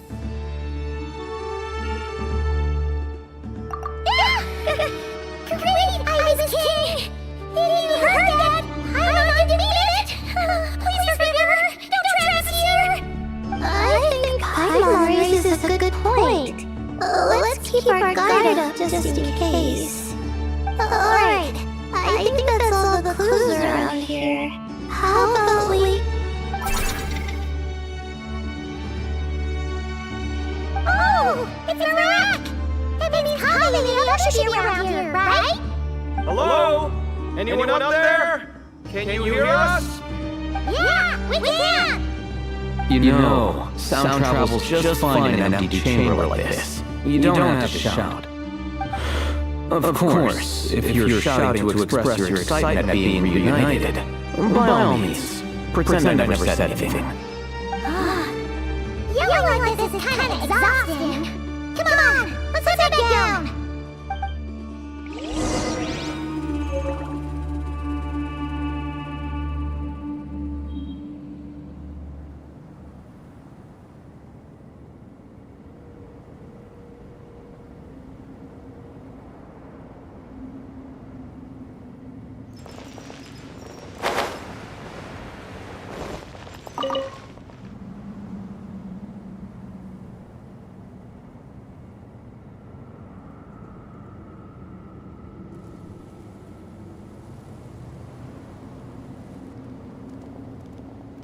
Wow, we all ended up in the same place, huh?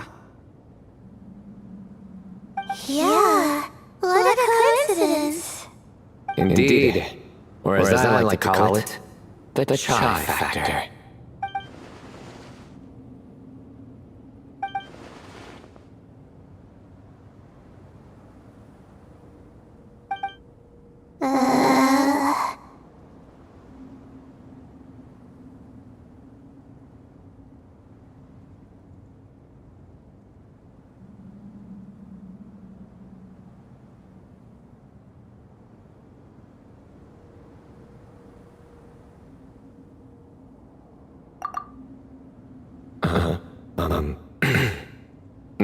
reply?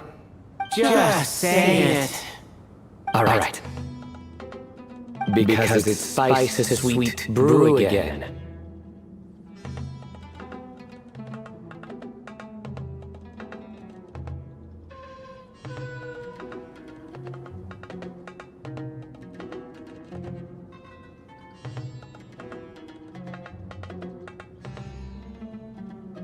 Oh, hey, that's a new version. Wait, what? You've never heard that one?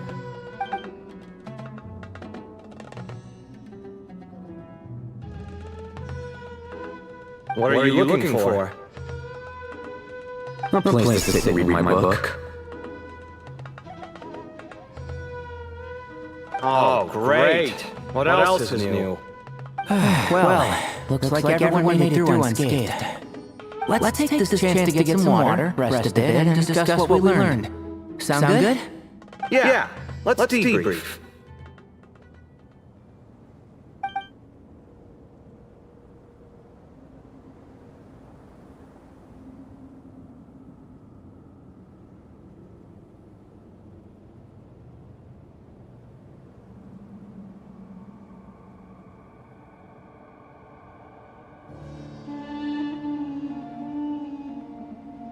Okay, so we all learned a lot, but it feels like we ended up with even more questions. Yeah, but one thing's for sure. This place is tied to the Ibis King in some way. Hey, Sino. You're the current representative from Anubis. Can you call him up for a sec? Of course. Just let me sense his presence.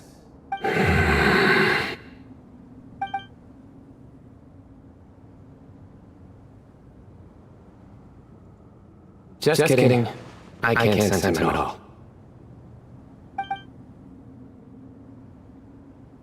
Jeez, Athos. Did you set him up for that one? Where are you? A two-minute act?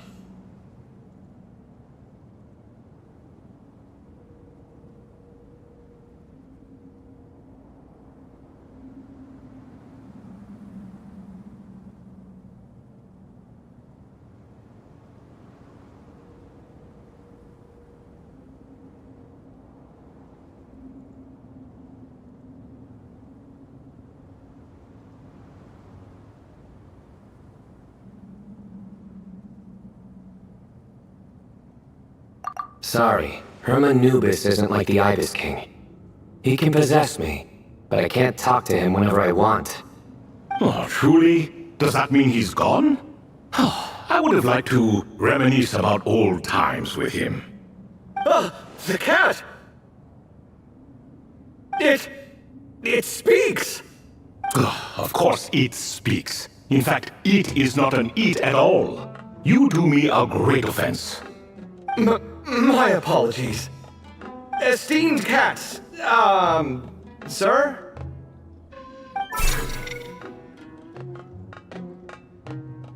Oh, this little contraption is still here. Contraption? No, this is Marak. Which means you do his assistant a great offense. Huh? Oh, I didn't mean... Well, I apologize. I wasn't referring to this Marak, but rather the thing that operates it. King Deshret was quite partial to it. I have forgotten what it was called. It must have had an official name, albeit in the old tongue. Even if I did remember, I would need to translate it into modern language.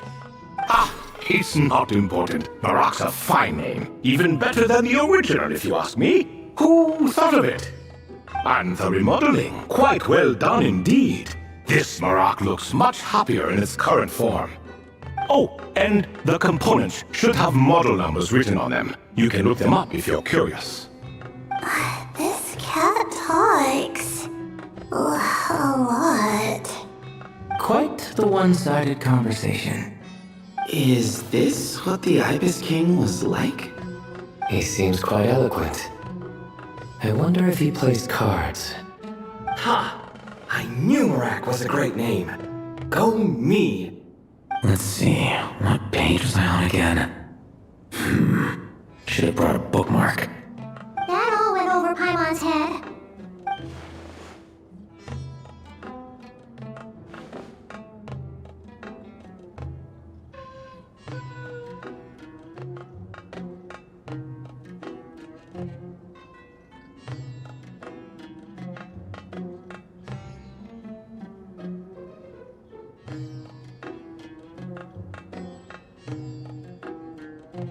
Hello indeed. For you to know my name. Yes, I was not mistaken. You are special among your companions. But you are all guests. It is only proper to invite you in. Come then, this way.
Water comes in many flavors to the discerning palate.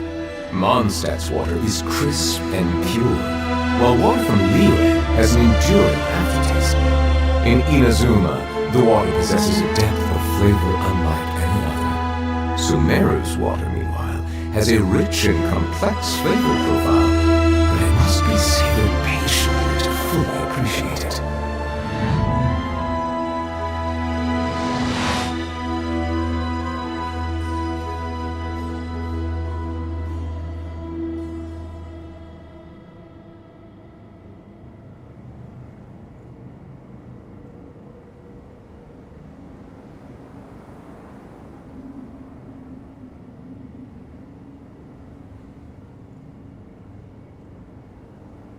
I see the value in my own work, but I also see the meaning in all the endeavors of the people of Fontaine. I believe I will continue to take pride in fulfilling my duties.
Water comes in many flavors to the discerning palate.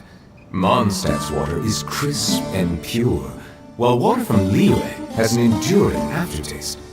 In Inazuma, the water possesses a depth of flavor unlike any other. Sumeru's water, meanwhile, has a rich and complex flavor profile, but it must be savored patiently to fully appreciate it.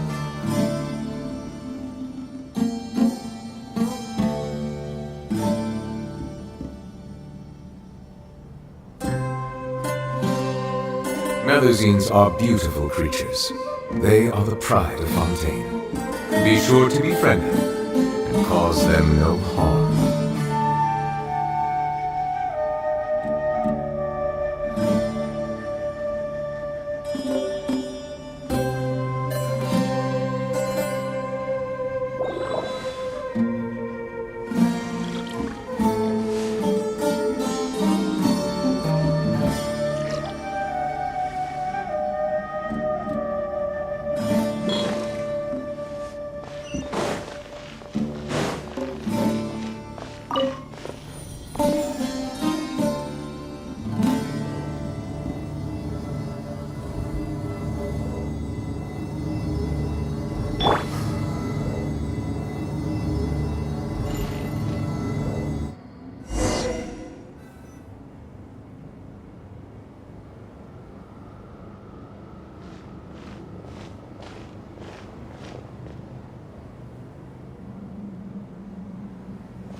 welcome to my humble abode. Oh, your house sure is spacious, Lord Ibis King. I fear it's not quite what it used to be. In fact, it has long ceased to be my home at all. It belongs to the descendants of the cats I once raised. Such adorable creatures, aren't they? Take the one I'm borrowing here, for instance. A chubby fellow with such lovely fur. Anyway, tradition dictates that a special guest such as yourself be presented with a gift. Alas, it's a first-come, first-served basis, you see. I fear with the passage of time, none are left. What? So the treasure's gone already? Treasure, you say? Not an inaccurate description.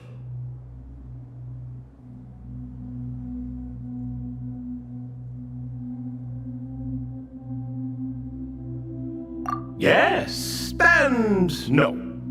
I have the power to grant gifts inaccessible to the masses. The only requirement is answering a question. Not a bad deal, yes? Of course, my questions were given unto me by King Deshret, who in turn received them from the Mistress of Flowers. There are 3, and no more. What causes our rise and fall? What obliterates love and hate? What determines truth and falsehood? The more he talks, the less Paimon understands. I see. That must mean Gudars and Makairo managed to answer 2 of the 3. Another who understands. Oh, so that's the event those 2 slabs are depicting. Ah, priests and their records. A singular obsession, and quite boring too. After being imprisoned within Aru, I could, on occasion, take the form of a cat to converse with those around me. But I despise speaking to them. No conversational skills whatsoever. Now, humans like you who stumble in here from time to time, you are much more interesting. Hold on, we're getting off topic again.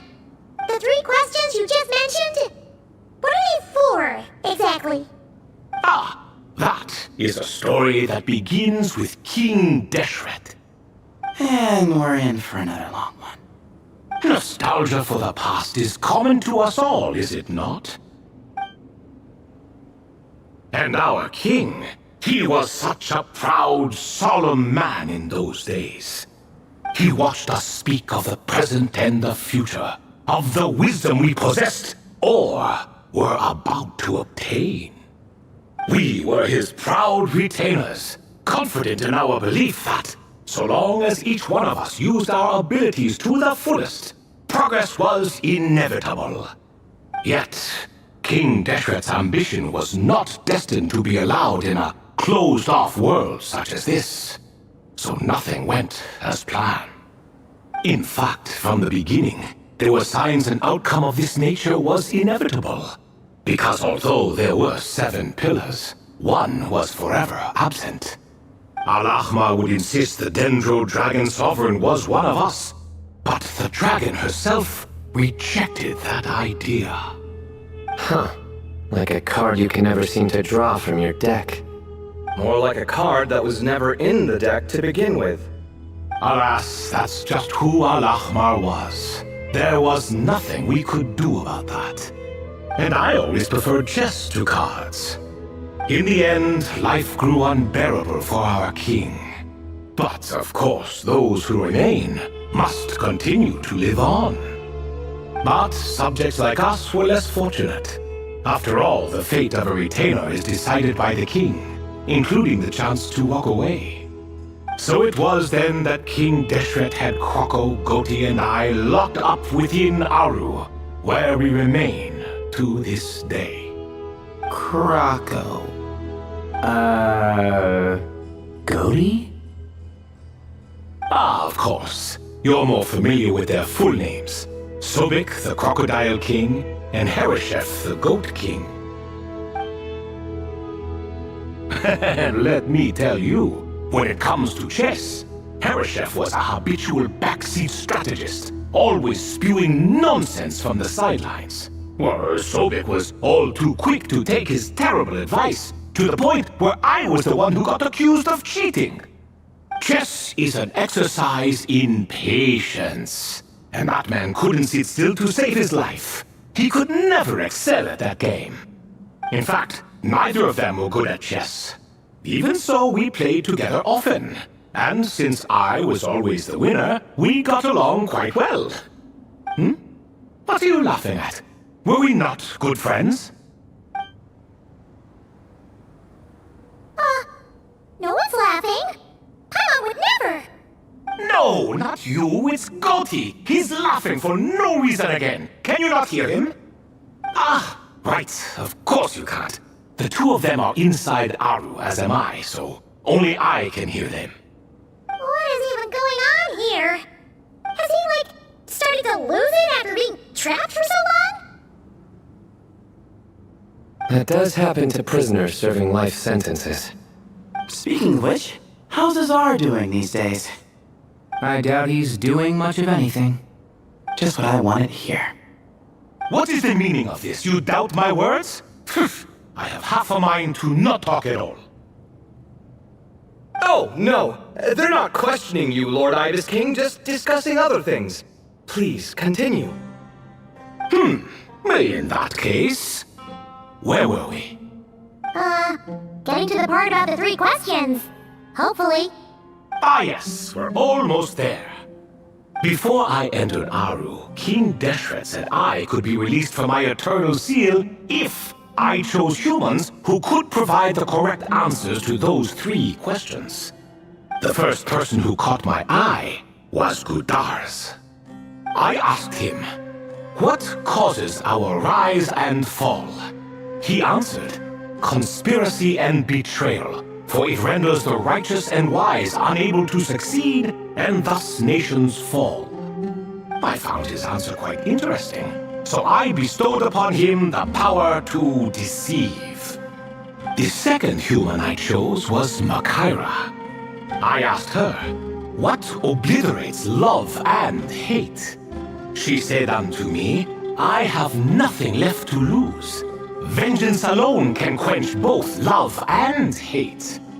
I found this to be another fascinating response, so I granted her the power to be loved. But both of them ended up... Now then, young one, riddle me this. Did their answers point to this fate, or was it the power I bestowed upon them that determined their end? I'm just an observer who doesn't understand their circumstances, so I can't answer. A clever reply. I do not wish to comment either. It is all in the past at this point. My only wish was for their answers to be acknowledged by King Deshret's rules, and bring me one step closer to freedom. As for the final person, her fate remains to be seen, so I will not reveal her name.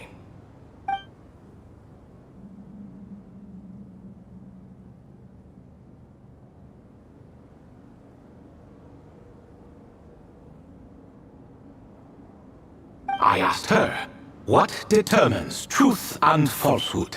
And found her answer quite compelling, so I bestowed upon her a gift to match. As you can see, however, I have not been freed, so it's clear the answer she gave at that time was wrong. But, alas, 3 people were chosen, and 3 questions were asked. So now all I can do is wait. Wait until her wisdom is in line with the rules set forth by my king. Until she has found the true answer to that question.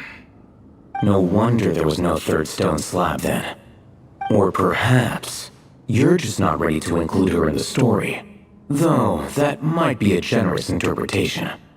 Well, it's not merely because her story remains unfinished.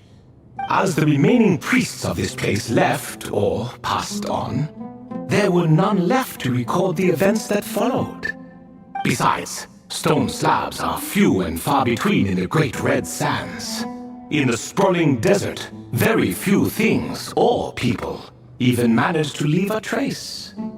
But sometimes I can't help but wonder. If that young man from several centuries ago had been willing to answer my question, would I have left Aru by now? Wait, so there was someone else?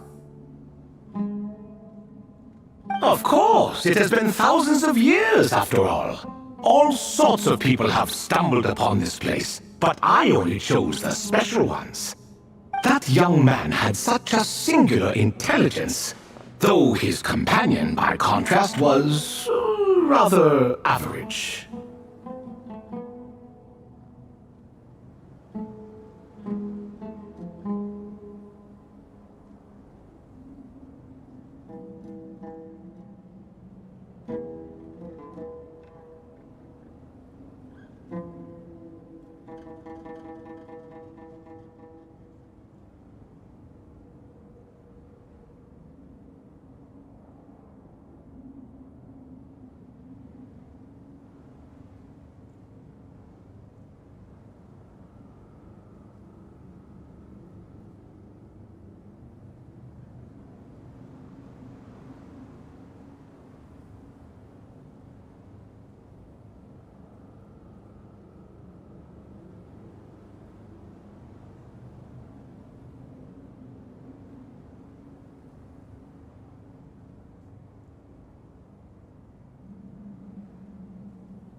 The author of those notes we found?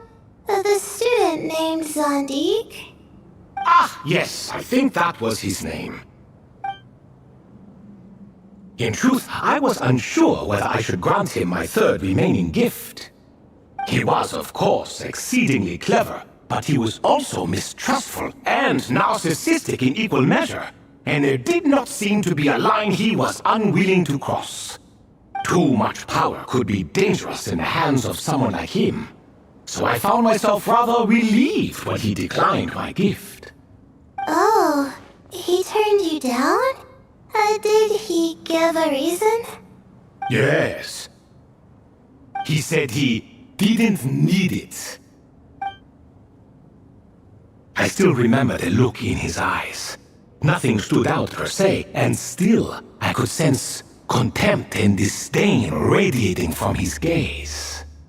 I could not give an exact reason, but on instinct I just knew it would not end well to get close to a man like that. So, I tricked him. "Stick close to your companion," I said. "Only the descendants of Tulatula can come and go as they please. Leave him behind, and there is no escape for you." So, does that mean his companion wasn't a descendant of Tulatula? Oh no, that part was true. The lie was in the other half. Anyone can enter or exit this place. There are no restrictions. I saw that his companion was exhausted and was concerned Sandik might leave him behind, or worse, that some other accident might befall him. So I made up an excuse to prevent Sandik from going a step too far. Oh, and speaking of, Sandik's companion had the same blue hair and pointed ears as you. Wait, does that mean Layla's also a descendant of Tulatula? Indeed. When Hermanubis founded that city, he took in many who had nowhere else to go. Today their progeny are scattered to the four winds, and indeed are far more numerous than I could have imagined. So the person you protected could have been my ancestor. Yes. You're very welcome for that. Could I ask another question, Lord Ibis King? Of course. I have nothing but time, I'm afraid. Did you also save me and a man named Jur? I did.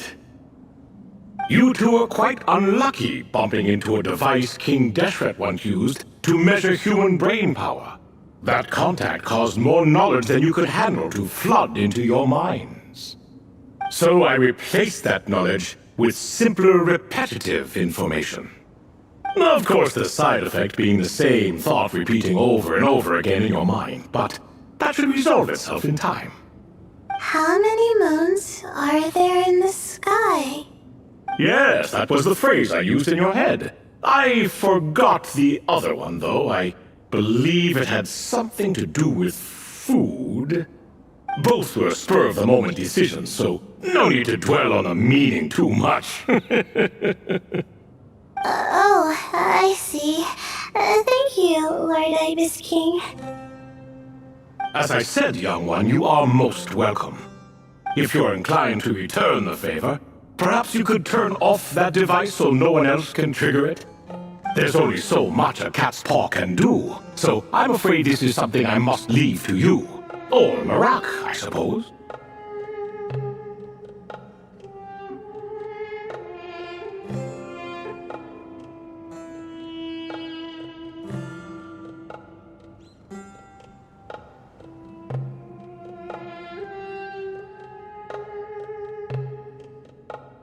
Oh, splendid! Another one bites the dust. Such is the fate of things here. Day by day, little by little, the remnants of ages past fade into obscurity. For that reason, the gifts of bygone eras, be they tied to your blood or technological in nature, are not to be revered. They are tools, nothing more. Disrespectful? They simply make the most of what I have. Besides, our king has been gone all these years. What good does it do to revere him now?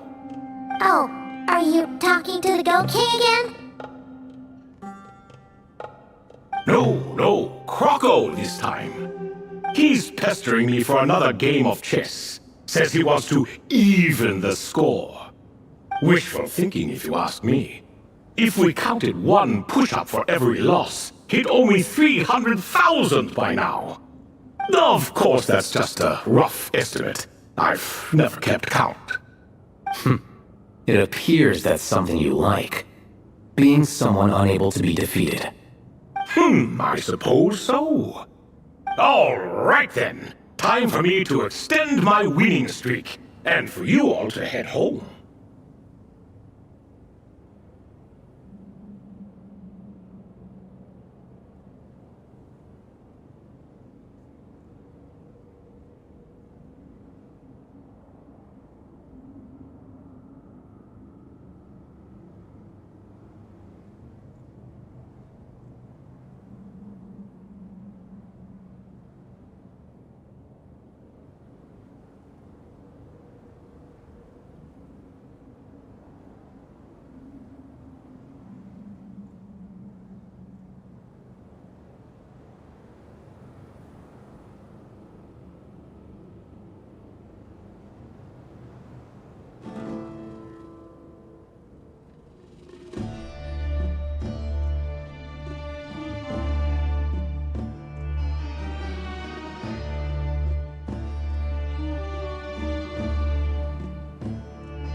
In truth, deep down, I know even the answers to those 3 questions will not change my fate.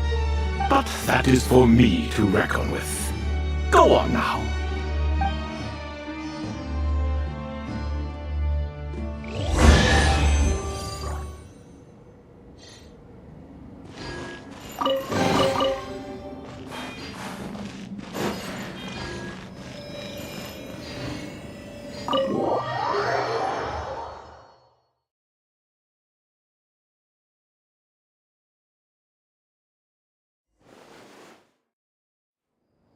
Excuse me, do you even know what time it is? I've harvested 3 crops of tomatoes while you've been gone. You're exaggerating, Professor. I'm making a point. There's a difference. The sincerest apologies for keeping you waiting, Professor Cyrus.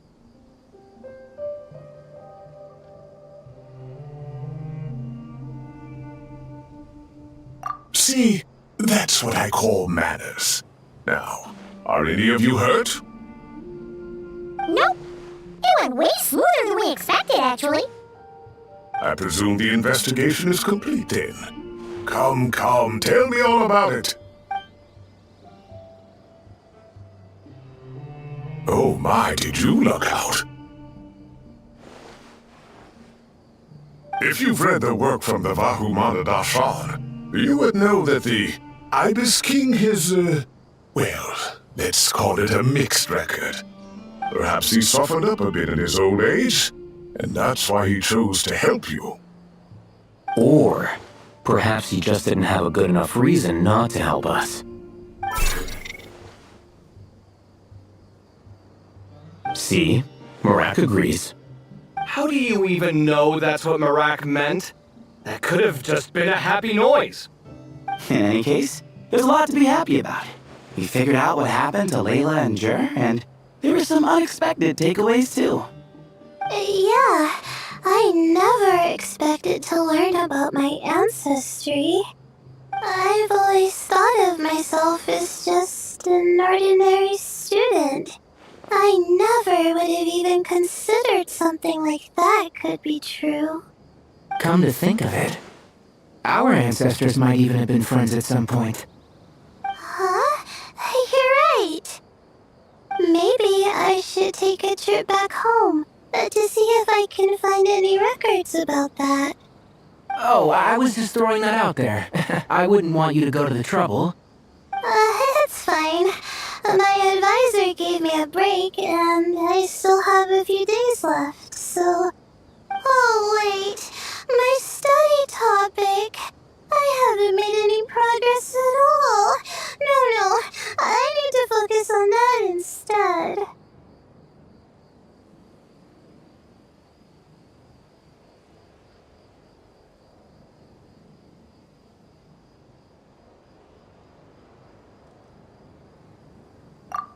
Right. Couldn't you help her, Professor? Huh? No, I could never. Me, you say? I'm from the Spatamar Darshan, and I don't think that Nephis or Zahahadi researched the stars. All I have to offer are my homegrown tomatoes. Although I suppose it's not impossible. I can ask a few old friends to recommend some interesting topics. You really don't have to. It sounds like a lot of work. Hardly. A few passing questions while we water the plants? It's no trouble at all. Thank you so much. Of course. Now it's getting late, and you all must be tired. Let's wrap things up here. Some say desert nights are the sun taking mercy on us after the heat of the day. So, let's leave while she still feels merciful.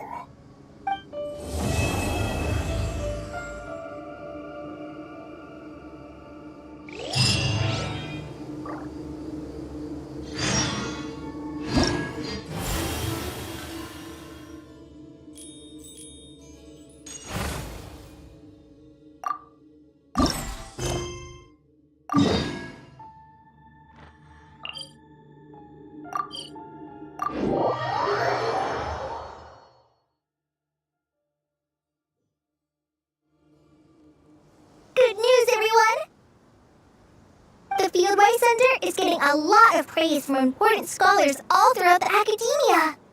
Soon, they'll send a team of specialists to take over the management of this place based on our recommendations. So, thank you for all the support. Wow, sounds like your hard work paid off, Kale. And you're overseeing the transition yourself. Well done. The young students today could learn a thing or two from you, Kale. Your confidence, your proactiveness, your leadership. It's admirable. Not like some of the ones I teach. So focused on theses and research with no practical skills to speak of. To be honest, I don't feel all that confident. Being the go-between for all the different Darshans, coordinating everything, I still can't quite believe I managed it. Oh, but the Traveler and Paimon played a huge role in that too.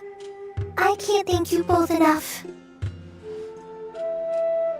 Yeah, we're used to this kind of work. So for us, this was more like a super special camping trip with friends. You know, a few puzzles here, a little exercise there. It was super fun. Pretty much a piece of cake. Oh man, now Paimon's hungry. Hey, now that we're all done, why don't we go get some food to celebrate? Candace and I are 2 steps ahead of you. This way, everyone.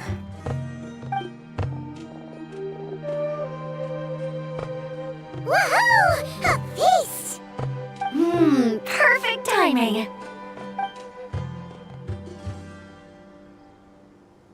Oh, it's been a while since we've had such a delicious spread of dishes from Sumeru. Paimon feels like she could eat twice as much. No, 3 times as much as normal. Huh? Is that a challenge? Careful what you wish for. We have your wallet to think about.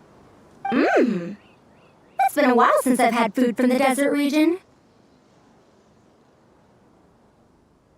It's nothing like I remember. Now this is the real deal. Everything I've tried before pales in comparison.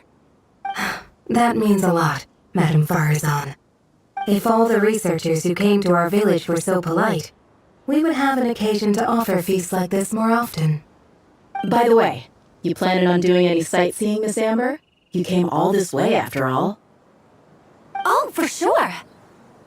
I hear that there's a forest full of gigantic trees northwest of Port Ormos, with trunks bigger than the entire width of the Good Hunter restaurant.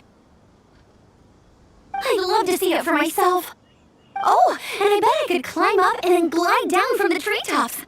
That sounds so fun. In that case, I'll give you some snacks to take with you. Like a dense cake or some dumplings. The wind's strong up there, so you don't want anything too crumbly. Oh, and you'll need a thicker water skin, so it doesn't break if it drops. Oh, dumplings sound great. So soft and chewy. Great thinking, Kale. As for the desert, I'd love to check out some of the ruins, like that giant one shaped like an hourglass. I'll just observe from a distance, though. Your ruins could be protected sites, so better to not barge in. Besides, there could be someone sleeping in there. I'm glad to hear that, Miss Amber. It's for the best. Your body won't be used to the desert environment though, so traveling could be tough. You'll need to bring moisturizing ointment and essential oils for the skin.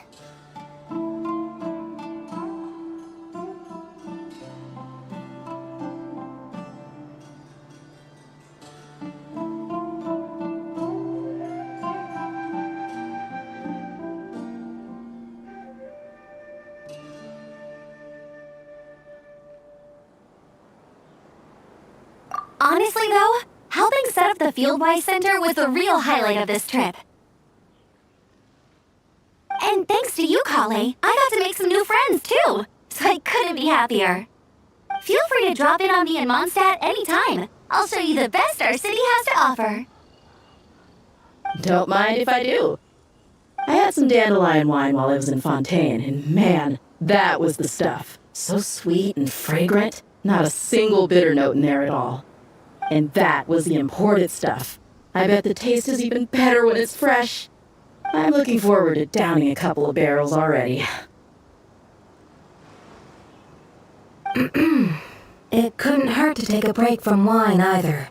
Those children gave you some hennaberry thorn powder, remember? You could make some tea. Come on, Candace. It's just a taste. The barrels aren't even that big. We're talking like 3 to 5 cups per, tops. And don't worry, I'd make sure to bring back souvenirs for everyone. Well, I've heard the Knights of Favonius library has quite the collection. I wonder if there are tomes that approach engineering from a different angle. Could be worth perusing. I'm not sure about the exact number, but the library's pretty huge, all right. What kind of books are you interested in, Madame Farazan? I can write them down and have Lisa get them ready for you. Either way, just leave your Mondstadt travel plans to me. Lisa? Lisa Mincy? Cyrus's prize student who he never stops bragging about? So that's where she's hiding. Oh, this is kind of nice, isn't it? Friends of ours meeting other friends of ours, then becoming friends in your own right.